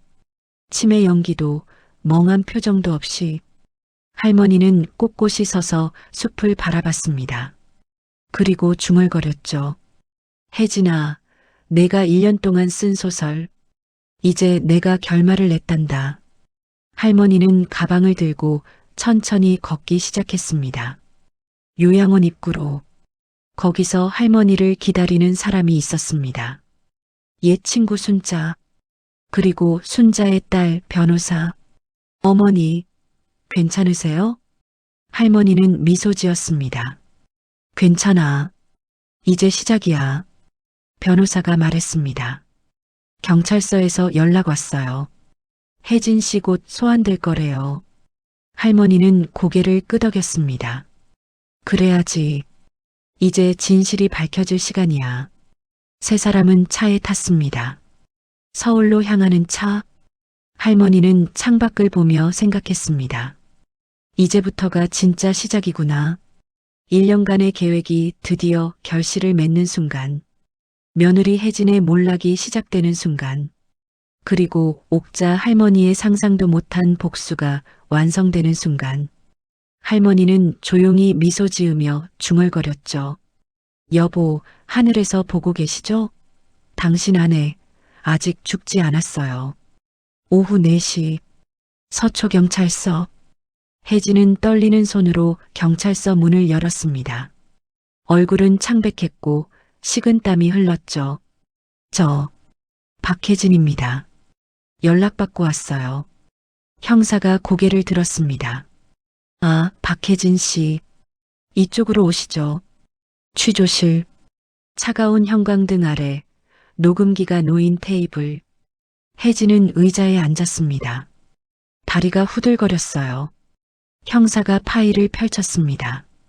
혜진 씨, 오늘 오후 3시에 노인학대 및 유기 혐의로 신고가 접수됐습니다. 그건 오해예요. 저는 잠깐만요. 제가 먼저 설명드릴게요. 형사는 컴퓨터 화면을 돌렸습니다. 혜진의 눈이 커졌죠. 화면에는 단톡방 대화 내용이 빼곡히 떠 있었습니다. 이게 어떻게? 신고자께서 1년간의 대화 내용을 모두 제출하셨습니다. 총 350여 건의 대화 캡처본과 22개의 사진, 영상 자료입니다. 형사는 스크롤을 내렸습니다. 혜진이 쓴 모든 메시지가 보였어요. 암덩어리, 할망구, 빨리 죽었으면, 상한 음식 인증샷 등 모든 증거. 혜진은 입술을 깨물었습니다. 이건 제가 쓴 게 맞지만 실제로 한 건 아니에요. 그럼 이 사진들은 뭡니까? 형사가 사진을 하나씩 보여줬습니다. 상한 사과를 주는 사진, 쓰레기 봉투에 버린 할머니의 추억들, 얼굴에 낙서가 된 할머니. 혜진은 말문이 막혔습니다. 저는 그냥 뭡니까? 장난이었어요. 정말로 학대한 게 아니라. 형사가 다른 파일을 꺼냈습니다. 혜진 씨, 그럼 이건 어떻게 설명하시겠습니까? 약 분석 결과지였습니다. 시어머니께서 드셔야 할 혈압약 대신 정신과 약물을 투여한 정황이 포착됐습니다. 이 약들은 장기 복용 시 인지 장애를 일으킬 수 있습니다. 혜진의 얼굴이 하얗게 질렸습니다. 그건 비타민이라고. 거짓말하지 마십시오. 약사의 감정서도 나왔습니다. 형사는 계속해서 증거를 내놓았습니다. 할머니 팔의 멍 사진, 날짜와 시간이 찍힌 이 멍은 어떻게 생긴 겁니까? 그건 어머님이 넘어지셔서 목격자가 있습니다. 아파트 경비원 김 씨가 증언했습니다. 혜진 씨가 시어머니를 거칠게 대하는 걸 여러 번 봤다고요. 혜진은 숨이 막혔습니다. 모든 게 함정이었습니다. 1년 동안 할머니가 쌓아온 증거들, 빠져나갈 구멍이 없었어요. 그리고 오늘 시어머니를 요양원에 유기하신 거 맞습니까? 혜진은 고개를 저었습니다. 아니에요. 그건 더 잘 모시려고. 그때 취조실 문이 열렸습니다. 옥자 할머니가 들어왔습니다. 혜진은 할머니를 보자마자 얼어붙었어요. 할머니는 더 이상 멍한 표정이 아니었습니다. 또렷한 눈빛, 꼿꼿한 자세, 완전히 다른 사람 같았죠. 어머님? 할머니는 혜진을 내려다봤습니다. 혜진아, 놀랐니? 혜진의 입이 떨렸습니다. 어머님, 치매는, 치매? 그게 다 연기였어. 1년 동안 혜진은 믿을 수 없다는 표정이었습니다. 거짓말, 거짓말이에요. 할머니는 가방에서 스마트폰을 꺼냈습니다. 들꽃 계정이 켜진 폰. 혜진아, 내 소울메이트 들꽃 기억나지? 혜진의 눈이 커졌습니다. 내가 들꽃이었어. 1년 동안 내 단톡방 친구였지. 혜진은 의자에서 벌떡 일어났습니다. 아냐, 그럴 리 없어. 들꽃은, 할머니가 말했어요. 들꽃은 언제나 너의 편이었지. 내가 나를 괴롭히는 걸 응원했고 더한 방법도 알려줬지. 그게 다 나였단다. 혜진은 주저앉았습니다. 모든 게 무너졌어요. 1년간 자신이 털어놓았던 모든 것, 학대 계획, 유기 계획, 재산 탈취 계획, 모두 시어머니에게 직접 말한 거였습니다. 왜 이런 짓을 해요? 할머니는 조용히 말했습니다. 왜? 혜진이 내가 먼저 시작했잖니. 나를 암덩어리라고 부르고 상한 음식을 먹이고 쓰레기처럼 버리려 했잖아. 나는 그냥 너한테 배운 대로 한 거야. 혜진은 눈물을 흘렸습니다. 미안해요. 제가 잘못했어요. 하지만 할머니는 냉정했습니다. 미안하다고? 그동안 나한테 한 짓을 생각하면 그 말이 나와? 형사가 끼어들었습니다. 혜진 씨, 지금부터 본격적인 조사를 시작하겠습니다. 변호사를 선임하실 권리가 있습니다. 혜진은 떨리는 손으로 가방을 뒤졌습니다. 스마트폰을 꺼내 단톡방을 열었어요. 친구들에게 도움을 청하려고. 하지만 단톡방에는 이미 새로운 메시지들이 올라와 있었습니다. 들꽃이 보낸 메시지들. 혜진이 각 친구를 욕했다는 가짜 증거들. 수지는 혜진아, 너 진짜 이랬어? 나 완전 배신감이야. 다신 연락하지 마. 미라는 역겨워. 차단할게. 은정은 우리 우정 끝이야. 라며 모두 혜진을 떠났습니다. 혜진은 친구들에게 전화를 걸었습니다. 하지만 모두 받지 않았어요. 이미 차단당한 상태였죠. 혜진은 절규했습니다. 안 돼. 언니들, 제발. 하지만 아무도 답하지 않았습니다. 할머니는 조용히 말했습니다. 혜진아, 내가 나한테 했던 것처럼 나도 너를 혼자 남겨뒀어. 이제 내가 느껴봐. 세상에 혼자 남겨진다는 게 어떤 건지. 혜진은 바닥에 주저앉았습니다. 스마트폰을 떨어뜨리고 머리를 감싸쥐었죠. 안 돼. 안 돼. 형사가 말했습니다. 혜진 씨, 진정하시고 조사에 협조해 주십시오. 하지만 혜진은 이미 정신이 나간 상태였습니다. 1년간 자신이 만들어온 모든 것이 무너졌어요. 친구들, 재산, 자유. 모든 게 사라졌습니다. 그때 취조실 밖에서 소란이 들렸습니다. 누군가 큰 소리로 떠드는 목소리. 우리 딸 어딨어? 당장 내놔. 혜진의 친정어머니였습니다. 문이 열리고 혜진의 어머니와 아버지가 들어왔어요. 혜진아. 혜진은 어머니를 보자 울음을 터뜨렸습니다. 엄마. 괜찮아, 우리 딸. 엄마가 왔어. 혜진의 어머니는 형사를 노려봤습니다. 우리 딸이 뭘 잘못했다고 이래요? 시어머니 모시느라 얼마나 고생했는데. 옥자 할머니는 혜진의 어머니를 보며 조용히 말했습니다. 사돈댁, 오랜만입니다. 오랜만이긴. 당신이 우리 딸을 이렇게 만든 거야. 할머니는 고개를 저었습니다. 아닙니다. 따님이 저한테 한 일을 아십니까? 뭘 했는데? 그냥 시어머니 모신 것뿐이잖아. 할머니는 형사에게 눈짓했습니다. 형사가 파일을 혜진 어머니에게 보여줬어요. 단톡방 대화 내용, 사진들. 혜진의 어머니는 화면을 보다가 얼굴이 굳었습니다. 이게 뭐야? 사돈댁도 보시다시피 따님은 1년 동안 저를 학대했습니다. 상한 음식을 먹이고 약을 바꿔치기 하고 폭력을 행사했죠. 그리고 오늘 저를 요양원에 버리고 떠났습니다. 혜진의 어머니는 말문이 막혔습니다. 하지만 곧 고개를 저으며 소리쳤어요. 이건 조작이야. 우리 딸이 이럴 리 없어. 조작이 아닙니다. 모든 증거가 있습니다. 형사가 더 많은 자료를 보여줬습니다. 약 분석 결과, 멍사진, 블랙박스 영상.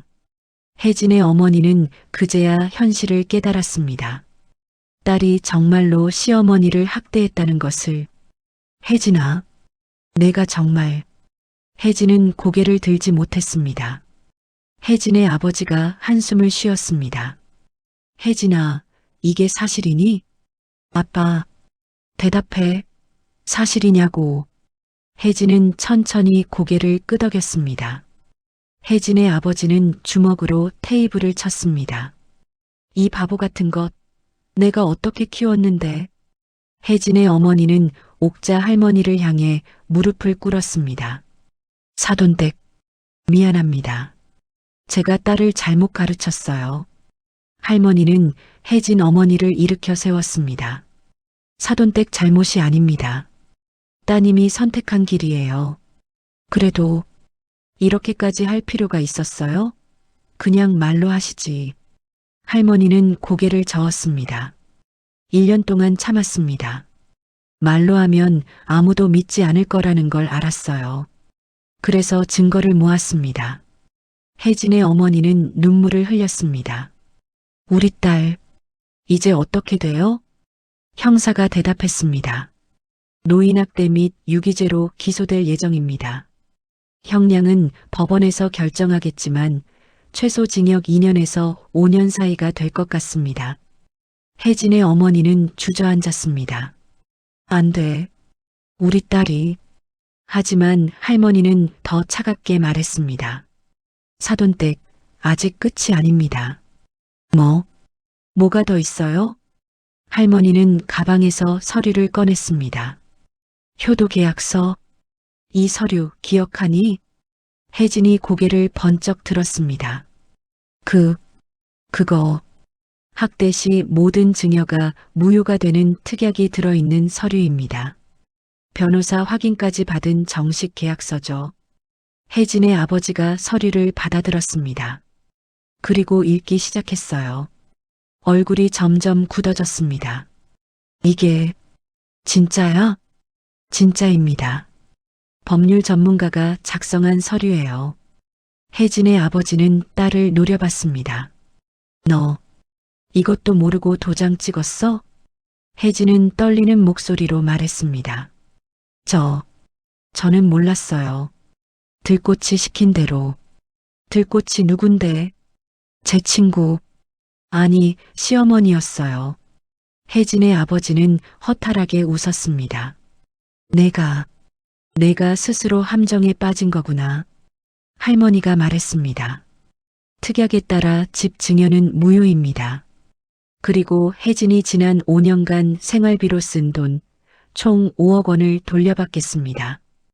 혜진의 어머니가 비명을 질렀습니다. 5억? 네. 영수증과 통장 내역이 다 있습니다.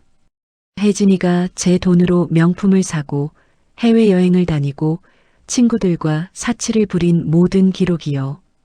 혜진은 절망했습니다. 5억 원. 그 돈을 어떻게 갚아요? 집도 없고 직업도 없고 이제 전과자가 될 몸인데. 안 돼. 제발. 할머니는 냉정했습니다. 혜진아, 내가 나한테 한 짓을 생각하면 이 정도는 약한 거야. 혜진의 아버지는 딸을 향해 소리쳤습니다. 내가 우리 집안을 망쳤어. 5억 원을 어떻게 갚아? 아빠, 미안해. 미안하다고 해결돼? 우리 재산 다 털어도 모자라. 혜진의 어머니도 딸을 원망했습니다. 내가 왜 이런 짓을 했니? 그때 할머니가 스마트폰을 꺼냈습니다. 그리고 파일 하나를 열었어요. 그 안에는 혜진이 시궁창에서 친정 부모를 욕하는 글들이 써 있었죠. 우리 엄마 아빠도 진짜 짜증나. 돈도 없으면서 잘난 척은. 나 결혼할 때 얼마나 쪼잔하게 굴었는지 몰라. 시어머니보다 나을 게 없어. 친정에서 뭐 해준 것도 없으면서 맨날 친정 오라고 하고. 진짜 부담돼 죽겠어. 나중에 우리 부모도 요양원 보내야지. 같이 살 생각은 절대 없어. 혜진의 부모는 얼어붙었습니다. 자신들을 욕하는 딸의 글. 혜진의 어머니는 눈물을 흘리며 뒤로 물러났습니다. 혜진아, 내가 엄마, 그건 제 진심이 아니에요. 하지만 이미 늦었습니다. 혜진의 아버지는 딸에게서 고개를 돌렸어요. 우린 너한테 실망했다. 아빠, 변호사 선임 같은 건 기대하지 마. 우리도 빚만 남았으니까. 혜진의 부모는 취조실을 나갔습니다. 딸을 뒤로 한 채 혜진은 바닥에 주저앉아 울었습니다. 안 돼. 제발. 엄마, 아빠. 하지만 아무도 돌아보지 않았어요. 할머니는 혜진을 내려다봤습니다. 혜진아, 이게 바로 내가 나한테 하려던 거야. 세상에 혼자 버려지는 거, 아무도 없는 거, 이제 느껴지니? 혜진은 대답하지 못했습니다. 그저 바닥에 엎드려 흐느낄 뿐이었죠.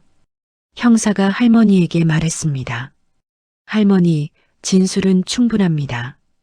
이제 가보셔도 됩니다. 할머니는 고개를 끄덕였습니다. 감사합니다, 형사님. 할머니는 취조실을 나가려다 멈췄습니다. 그리고 혜진을 돌아봤어요.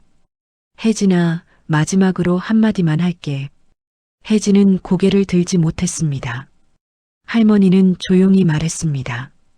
나는 내가 미웠어. 정말 미웠어.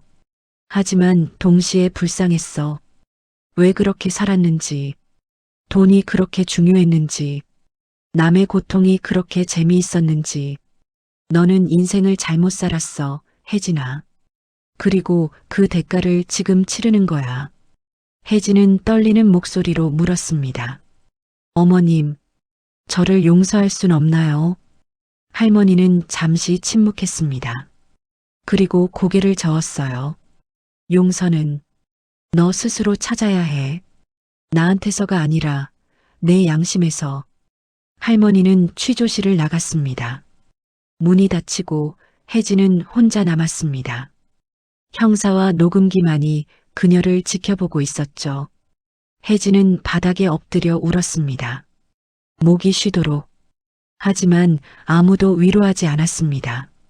복도에서 할머니는 순자와 변호사를 만났습니다. 할머니, 수고하셨어요. 고마워, 순자야. 너희 덕분이야. 변호사가 물었습니다. 할머니, 정말 5억 원 다 받으실 거예요? 할머니는 잠시 생각했습니다. 아니, 전부는 아니야. 혜진이가 갚을 수 있을 만큼만 받을 거야. 완전히 망가뜨릴 생각은 없어. 그래도 할머니는 너무 착하세요. 할머니는 씁쓸하게 웃었습니다. 착한 게 아니야. 그냥 복수가 끝까지 가면 나도 똑같은 사람이 될 것 같아서. 세 사람은 경찰서를 나왔습니다. 순자가 할머니의 어깨를 감싸 안았습니다. 옥자야, 이제 끝났어. 이제 편히 쉬어. 아니, 아직 할 일이 남아있어. 할머니는 알고 있었습니다. 아직 끝이 아니라는 것을. 혜진의 재판이 남아있었고 재산 문제도 정리해야 했죠. 그리고 무엇보다 아들 민수에게 모든 걸 설명해야 했습니다. 며느리가 어머니에게 무슨 짓을 했는지, 어머니가 1년 동안 무엇을 견뎌왔는지. 그날 밤 할머니는 순자의 집에서 묵었습니다. 침대에 누워 천장을 바라봤어요. 스마트폰에는 아들 민수에게서 온 부재중 전화가 15통. 할머니는 아직 전화를 받지 않았습니다. 뭐라고 말해야 할지 몰랐으니까요. 민수야, 미안해. 엄마가 내 아내를 감옥에 보냈구나. 하지만 할머니는 후회하지 않았습니다. 자신이 한 일이 옳았다고 믿었으니까요. 다음 날 아침, 할머니는 아들 민수를 만났습니다. 카페에서 민수는 초췌한 얼굴로 앉아 있었죠. 엄마, 민수야 미안하구나.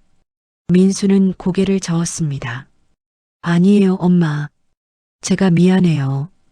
제가 몰랐어요. 혜진이가 엄마한테 그런 짓을. 너도 힘들었을 거야. 민수는 눈물을 흘렸습니다. 엄마, 전 정말 몰랐어요. 혜진이가 그렇게 나쁜 사람인 줄. 나도 처음엔 몰랐어. 그냥 평범한 며느리인 줄 알았지. 엄마가 1년 동안 혼자 얼마나 힘드셨어요. 할머니는 아들의 손을 잡았습니다. 괜찮아. 이제 다 끝났어. 혜진이는 어떻게 되나요? 재판 받을 거야. 아마 징역형을 받을 거고. 민수는 고개를 숙였습니다. 저는 어떻게 해야 하죠? 내가 결정해. 엄마는 강요하지 않을게. 민수는 한참을 생각했습니다. 그리고 조용히 말했어요. 이혼할게요, 엄마. 혜진이랑은 더 이상 못 살 것 같아요. 할머니는 고개를 끄덕였습니다. 그래, 내 선택을 존중할게. 엄마, 정말 죄송해요. 제가 엄마를 지켜드렸어야 했는데.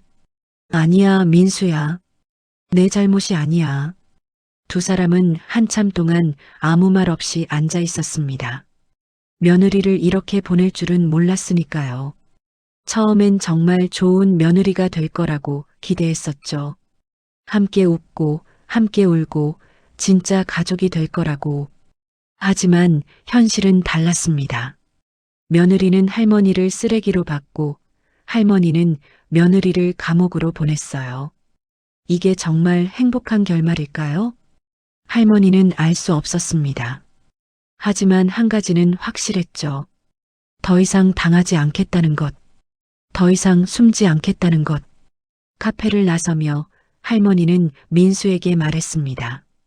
민수야, 엄마 이제 혼자 살 거야. 엄마, 그러지 마세요. 저랑 같이. 아니야. 엄마는 혼자가 편해. 그리고 너도 새로운 인생을 살아야지. 하지만 괜찮아. 엄마 아직 팔팔해. 걱정 마. 민수는 어머니를 꼭 안았습니다. 사랑해요, 엄마. 나도 사랑한다, 아들. 두 사람은 헤어졌습니다. 각자의 길로. 2주일 후, 혜진은 구치소에 수감되어 있었습니다. 차가운 독방, 딱딱한 침대. 창밖으로 보이는 건 철창뿐이었죠. 혜진은 매일 천장을 보며 누워 있었습니다. 먹지도 자지도 못했어요. 악몽만 반복됐습니다. 들꽃이 시어머니로 변하는 꿈. 단톡방 친구들이 자신을 손가락질하는 꿈. 부모님이 등을 돌리는 모습. 혜진은 미쳐가고 있었습니다. 어느 날 변호사 접견실. 국선 변호사가 혜진을 찾아왔습니다. 젊은 변호사, 이름은 강민지. 혜진 씨, 안녕하세요. 저는 국선 변호사 강민지입니다. 혜진은 무기력하게 앉아 있었습니다. 안녕하세요. 사건 파일을 검토해 봤는데요. 솔직히 말씀드리면 상황이 좋지 않습니다. 알아요. 강 변호사는 서류를 펼쳤습니다. 노인학대죄, 유기죄, 사기죄. 3가지 혐의가 있습니다. 증거도 명확하고요. 변호사님, 저 어떻게 되는 거예요? 최선을 다하겠지만 집행유예는 어려울 것 같습니다. 실형을 각오하셔야 해요. 혜진의 얼굴이 하얗게 질렸습니다. 몇 년이나? 검사 구형이 징역 4년입니다. 정상 참작을 받으면 2년에서 3년 정도 나올 것 같습니다. 혜진은 고개를 떨어뜨렸습니다.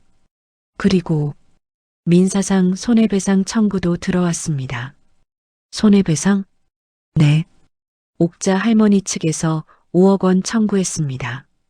지난 10년간 혜진 씨가 사용한 생활비 전액이에요. 혜진은 비명을 질렀습니다. 5억? 그걸 어떻게 갚아요? 집을 팔면. 집은 이미 증여 무효됐어요. 제 명의가 아니라고요. 강 변호사는 한숨을 쉬었습니다. 그럼 다른 재산은 없으신가요? 혜진은 절망적으로 웃었습니다. 없어요. 아무것도 없어요. 통장엔 300만 원밖에 없고 명품들은 다 가짜였어요. 가짜요? 네. 제가 산 명품 가방들 알고 보니 레플리카였어요. 친구가 소개해 준 곳에서 샀는데 속은 거였죠. 되팔 수도 없어요. 강 변호사는 고개를 저었습니다.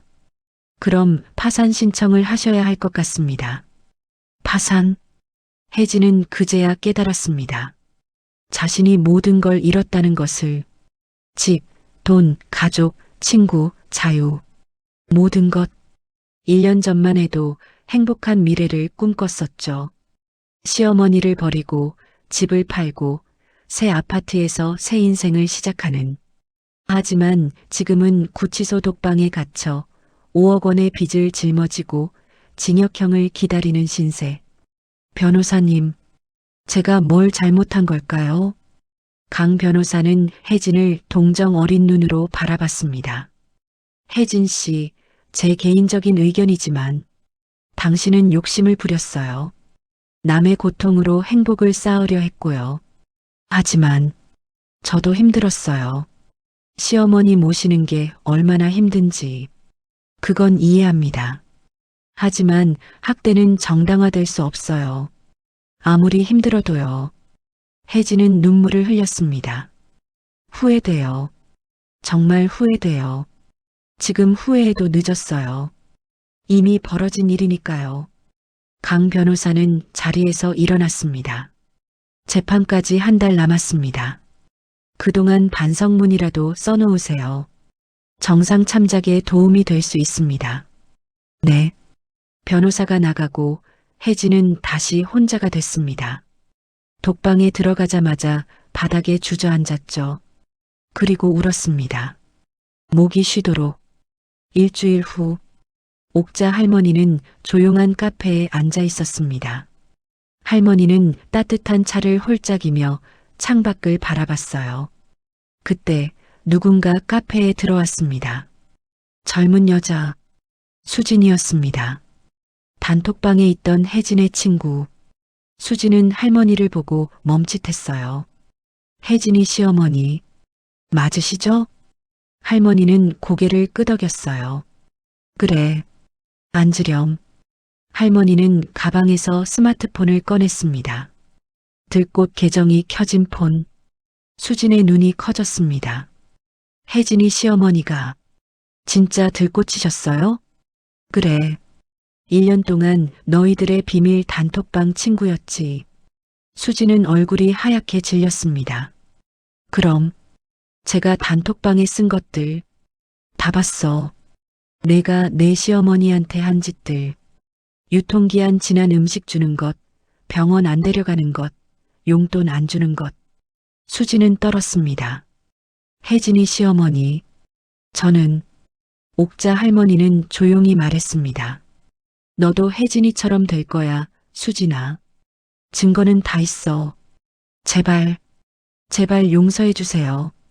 할머니는 파일을 꺼냈습니다. 수진이 쓴 메시지들의 캡처본. 이걸 경찰에 넘기면 넌 혜진이 옆 감방에 가게 돼. 수진은 카페 안에서 바닥에 무릎을 꿇었습니다. 어머니, 제발이요. 저한테는 어린아이가 있어요. 옥자 할머니는 수진을 내려다봤습니다. 내 시어머니도 그렇게 빌었을까? 병원 좀 데려가 달라고, 따뜻한 밥 좀 달라고. 수진은 대답하지 못했습니다. 할머니는 한숨을 쉬었습니다. 일어나. 사람들이 쳐다본다. 수진은 떨리며 일어났습니다. 옥자 할머니가 말했습니다. 너한테 기회를 줄게. 딱 한 번. 기회요? 지금부터 내 시어머니한테 잘해. 진심으로. 그리고 3달 후에 내가 확인할 거야. 확인을요? 응. 내 시어머니를 직접 만나서 물어볼 거야. 며느리가 달라졌는지. 만약 똑같다면 이 파일 경찰에 넘긴다. 수지는 고개를 끄덕였습니다. 알겠습니다. 꼭 잘할게요. 그래. 이제 가봐. 수지는 비틀거리며 카페를 나갔습니다. 할머니는 다시 차를 홀짝였어요. 그날 옥자 할머니는 미라, 은정, 지혜도 차례로 만났습니다. 모두에게 똑같은 경고를 했죠. 3달 안에 시어머니한테 잘해. 안 그러면 경찰서 간다. 며느리들은 모두 떨며 고개를 끄덕였습니다. 옥자 할머니는 그들을 보며 생각했습니다. 혜진이는 본복이야. 너희들도 같은 길을 갈 수 있다는. 저녁이 됐습니다. 옥자 할머니는 마지막으로 한 곳을 방문했어요. 구치소. 혜진을 만나러. 면회실. 유리 너머로 혜진이 앉아 있었습니다. 한 달 전보다 훨씬 초췌해진 모습. 체중도 많이 빠졌고 눈가에는 다크서클이 짙었죠. 혜진은 시어머니를 보고 고개를 숙였습니다. 잠시 침묵이 흘렀습니다. 옥자 할머니가 먼저 입을 열었어요. 혜진아, 어떻게 지내니? 혜진은 떨리는 목소리로 대답했습니다. 최악이에요. 그렇겠지. 어머님, 왜 오셨어요? 마지막으로 내 얼굴을 보러 왔어. 마지막이요? 응. 재판 끝나면 너는 교도소로 갈 거고 나는 내 인생을 살 거야. 아마 다신 안 볼 거야. 혜진은 눈물을 흘렸습니다. 어머님, 저 정말 후회해요. 나도 안다. 어머님을 그렇게 대한 게 너무 후회돼요. 옥자 할머니는 고개를 끄덕였습니다. 그럼 됐어. 그 후회를 안고 살아가렴. 용서는 못 해주시나요? 할머니는 잠시 침묵했습니다. 그리고 조용히 말했어요. 용서, 그건 내가 스스로 찾아야 해. 교도소에서 반성하고 나와서 새로운 사람이 되고 그렇게 살아가면 언젠가 용서받을 수 있을 거야. 옥자 할머니는 슬픈 미소를 지었습니다. 혜진은 고개를 숙였습니다. 할머니가 계속 말했습니다. 혜진아, 내가 단톡방에서 나를 뭐라고 불렀는지 알아? 죄송해요. 암덩어리, 할망구, 쓰레기. 그 말들이 얼마나 아픈지 너도 이제 알겠지? 세상 사람들한테 인간 쓰레기라고 불리는 게 어떤 건지. 혜진은 울었습니다. 정말 죄송해요. 할머니는 한숨을 쉬었습니다. 그래, 알았어. 이제 그만 울어. 어머님, 혜진아, 마지막으로 한마디만 할게. 혜진은 고개를 들었습니다. 옥자 할머니가 말했습니다. 인생은 돌고 도는 거야. 내가 남한테 한 짓은 언젠가 너한테 돌아와. 그게 내가 배운 교훈이야. 그리고 내가 배워야 할 교훈이기도 하고. 네. 교도소에서 잘 반성하고 나와서 새로운 사람이 되라. 그게 내가 할 수 있는 유일한 속죄야. 노력할게요. 그리고 마지막으로 말했어요. 혜진아, 그래도 처음 만났을 땐 착한 며느리였어. 그때의 너로 돌아가렴. 혜진은 눈물을 쏟으며 고개를 끄덕였습니다. 옥자 할머니는 일어나 면회실을 나갔어요. 뒤돌아보지 않고 혜진은 유리에 손을 올린 채 그 뒷모습을 봤습니다. 점점 멀어지는 시어머니를, 그리고 영원히 닿을 수 없는 용서를. 혜진은 유리에 이마를 대고 울었습니다. 면회실 밖, 할머니는 복도를 걷다가 잠시 멈췄습니다. 눈물이 흘렀어요. 할머니도 슬펐던 겁니다. 며느리를 이렇게 보내는 게, 하지만 어쩔 수 없었습니다. 이미 벌어진 일이니까요. 옥자 할머니는 눈물을 닦고 다시 걸었습니다. 석 달 후 법정, 혜진의 선고 공판이 열렸습니다. 방청석에는 기자들과 방청객들이 가득했어요. 노인학대 사건은 이미 뉴스에 크게 보도됐었죠. 며느리가 시어머니를 1년간 학대하고 유기한 충격적 사건. 들꽃으로 위장한 시어머니의 1년 복수극. 언론은 이 사건을 대서특필했습니다. 혜진은 수갑을 찬 채 법정에 섰습니다. 얼굴은 창백했고 체중은 10kg 이상 빠진 상태였죠. 판사가 판결문을 읽기 시작했습니다. 피고인 박혜진은 2022년 2월부터 2023년 2월까지 약 1년간 시어머니 옥자 씨를 지속적으로 학대하였습니다. 방청석에서 웅성거림이 일었어요. 유통기한이 지난 음식을 제공하고 필요한 약물을 정신과 약물로 바꿔치기 하였으며 신체적 폭력을 행사하고 급기야 요양원에 유기하였습니다. 혜진은 고개를 숙였습니다.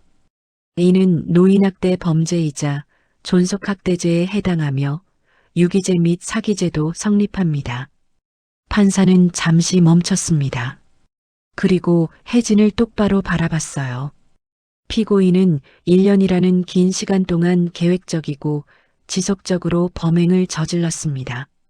더욱 악질적인 것은 나약한 피해자를 유기하려고까지 했다는 점입니다. 혜진은 떨었습니다.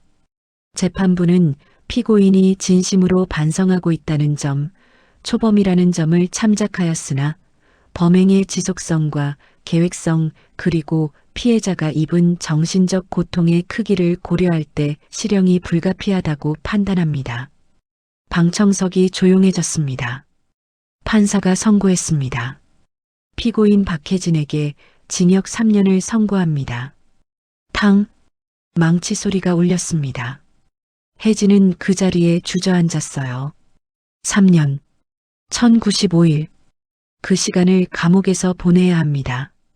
방청석 뒤편에 옥자 할머니가 앉아 있었습니다.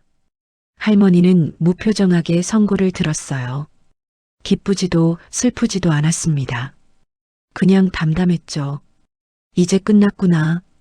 법정을 나서는 할머니를 기자들이 에워쌌습니다. 할머니, 소감 한마디 해주세요. 1년 동안 어떻게 참으셨어요? 며느리를 용서하실 건가요?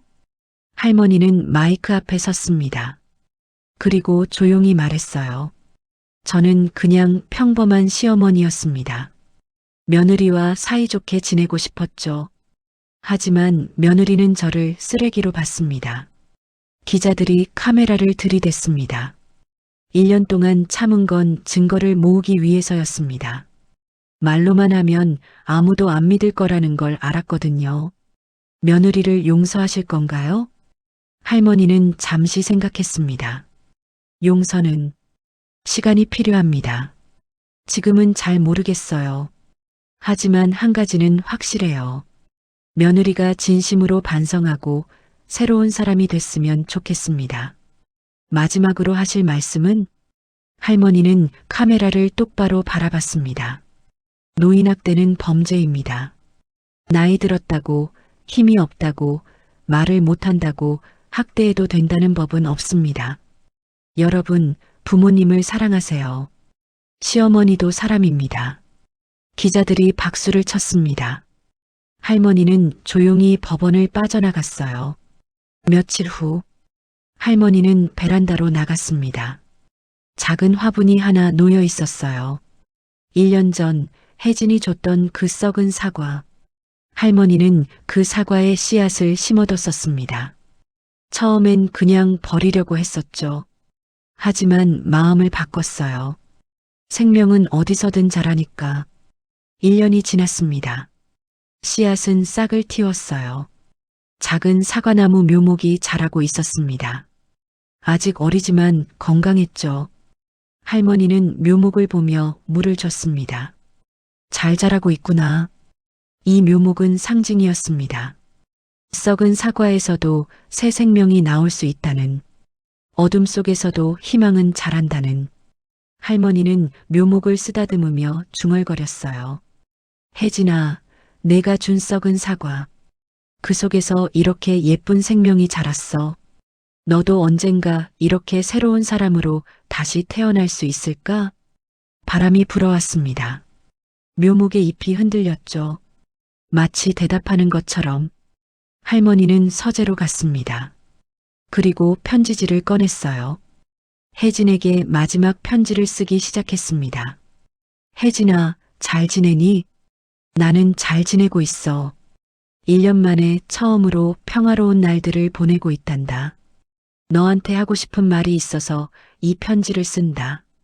할머니는 잠시 펜을 멈췄습니다. 그리고 계속 썼어요. 내가 나한테 준 썩은 사과 기억하니? 1년 전 그날 나는 그 사과에 씨앗을 심었어. 처음엔 그냥 버리려고 했는데 마음이 바뀌었지. 1년이 지난 지금 그 씨앗이 싹을 틔우고 작은 나무로 자랐어. 썩은 속에서도 생명은 피더구나. 하지만 혜진아, 너는 어떠니? 너는 썩은 사과를 주고도 그대로 썩은 채로 남았지. 생명을 틀 생각은 하지 않고 그냥 썩기만 했어. 이제라도 늦지 않았어. 내 안에 씨앗을 틔워봐. 교도소에서 반성하고 새로운 사람으로 다시 태어나. 그게 내가 나한테 줄 수 있는 유일한 사과야. 할머니는 편지를 접었습니다. 그리고 봉투에 넣었어요. 주소는 여주교도소. 수신인 박혜진. 할머니는 편지를 우체통에 넣었습니다. 바람이 편지를 살짝 흔들었죠. 마치 작별 인사처럼. 그리고 여주교도소. 혜진은 수감생활 6개월 차를 맞이했습니다. 처음엔 힘들었어요.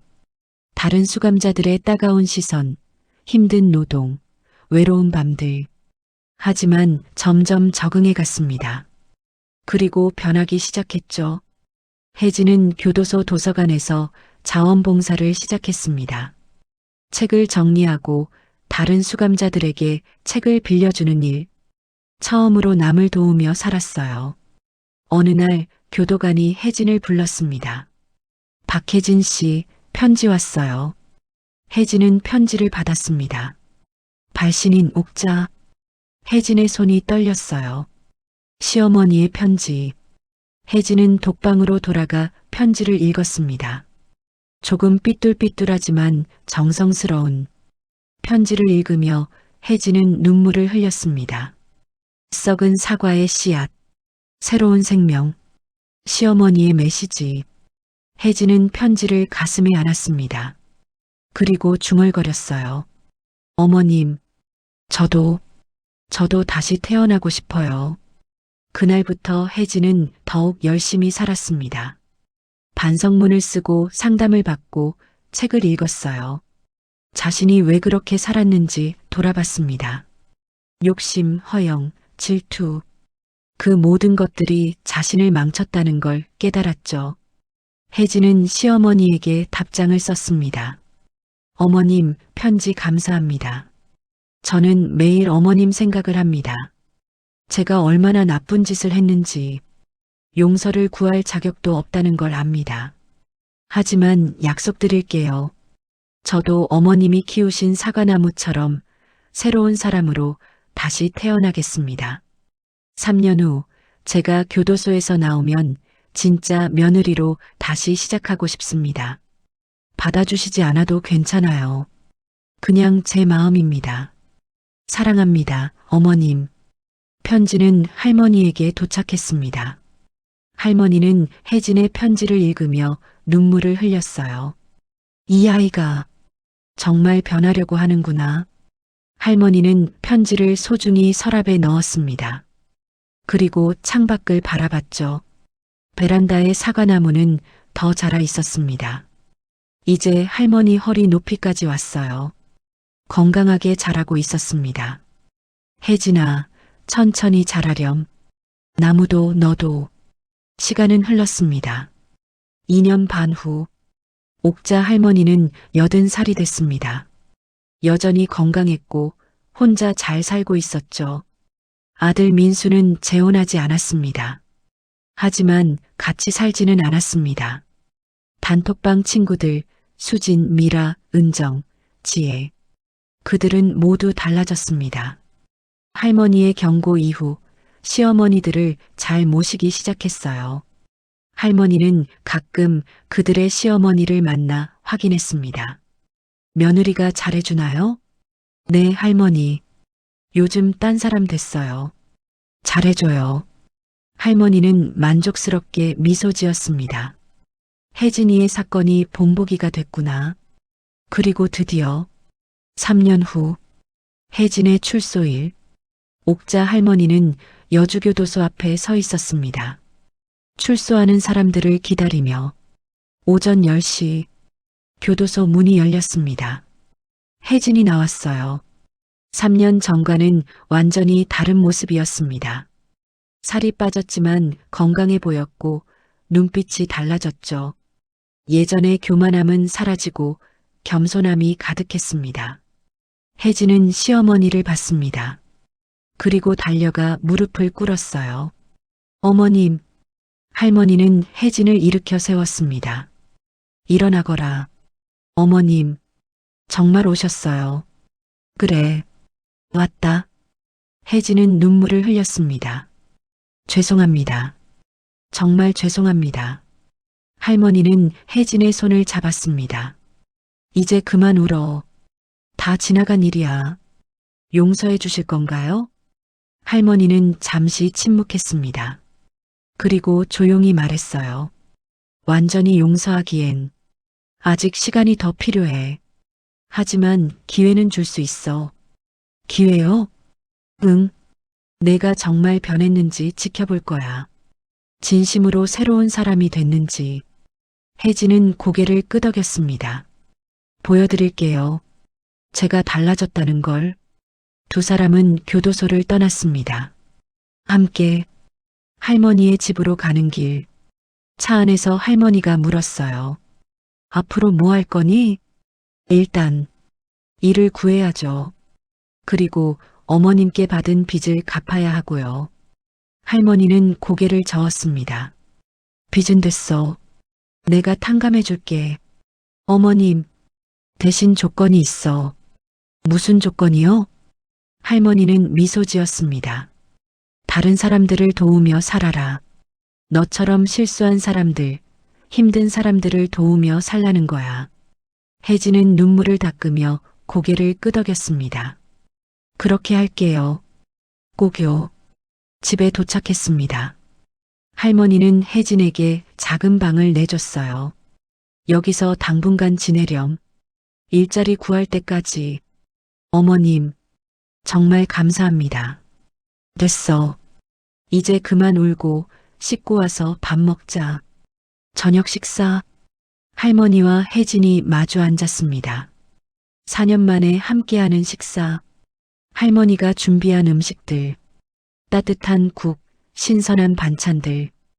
혜진은 숟가락을 들다가 멈췄어요. 그리고 울기 시작했습니다. 왜 우니? 제가 어머님께 드렸던 음식들 생각나요. 상한 음식, 썩은 사과. 그건 다 지나간 일이야. 근데 어머님은 제게 이렇게 따뜻한 밥을 주세요. 할머니는 혜진의 손을 잡았습니다. 혜진아, 이게 진짜 가족이야. 서로 용서하고 다시 시작하는 거. 알겠니? 혜진은 고개를 끄덕이며 밥을 먹기 시작했습니다. 눈물을 흘리면서. 하지만 이번엔 후회의 눈물이 아니었어요. 감사의 눈물이었습니다. 밤이 깊었습니다. 혜진은 시어머니께 드릴 차를 준비했어요. 그리고 거실로 가져갔습니다. 어머님, 차 드세요.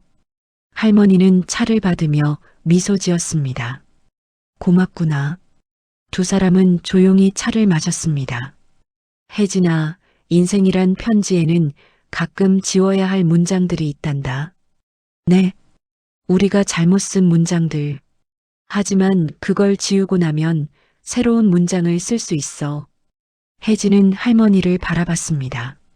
저도 새로운 문장을 쓸 수 있을까요? 할머니는 고개를 끄덕였습니다. 당연하지. 내 인생은 이제 시작이야. 혜진은 미소 지었습니다. 4년 만에 짓는 진짜 미소. 그날 밤 혜진은 자신의 방에서 일기를 썼습니다. 오늘 내 인생의 새로운 장이 시작됐다. 어머님은 날 용서해 주셨다. 완전히는 아니지만 기회를 주셨다. 나는 이 기회를 절대 낭비하지 않을 것이다. 썩은 사과가 아니라 새로운 생명으로 살 것이다. 어머님 감사합니다. 사랑합니다. 창밖에서는 바람이 불었습니다. 베란다의 사과나무가 흔들렸죠. 이제 할머니 키만큼 자란 나무. 언젠가 꽃을 피우고 열매를 맺을 나무. 할머니는 베란다로 나가 나무를 바라봤습니다. 잘 자라고 있구나. 혜진이처럼. 그때 혜진도 베란다로 나왔어요. 어머님, 저 나무예요? 그래. 내가 준 사과 씨앗. 혜진은 나무를 쓰다듬었습니다. 정말 생명은 어디서든 자라네요. 그렇지. 아무리 어두운 곳에서도. 두 사람은 나무를 바라보며 서 있었습니다. 시어머니와 며느리. 한때는 원수였지만 이제는 다시 가족이 되어가는. 별이 빛나는 밤하늘 아래서 할머니가 조용히 말했습니다. 여보, 보고 계시죠? 우리 며느리가 돌아왔어요. 새로운 사람으로. 바람이 대답하는 것 같았습니다. 부드럽게 머리카락을 쓸며 혜진이 할머니 손을 잡았습니다. 어머님, 평생 잘할게요. 진짜 며느리로. 알아. 믿는다. 두 사람은 집 안으로 들어갔습니다. 문이 닫히고 불이 꺼졌어요. 베란다의 사과나무만 달빛 아래 남았습니다. 바람에 흔들리며 조용히 자라며 언젠가 아름다운 꽃을 피울 나무, 그리고 달콤한 열매를 맺을 나무.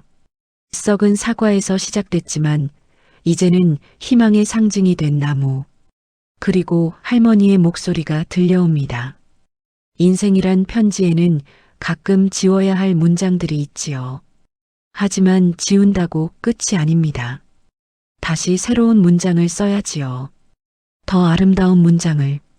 저와 혜진이가 그랬듯이요.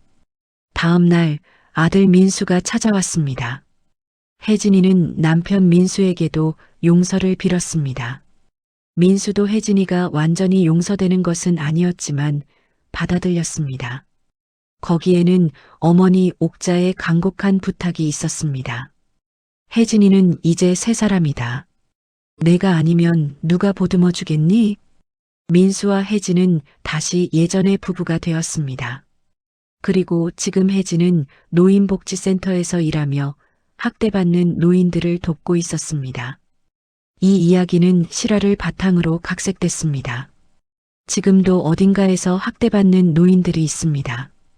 그분들에게 관심을 가져주세요.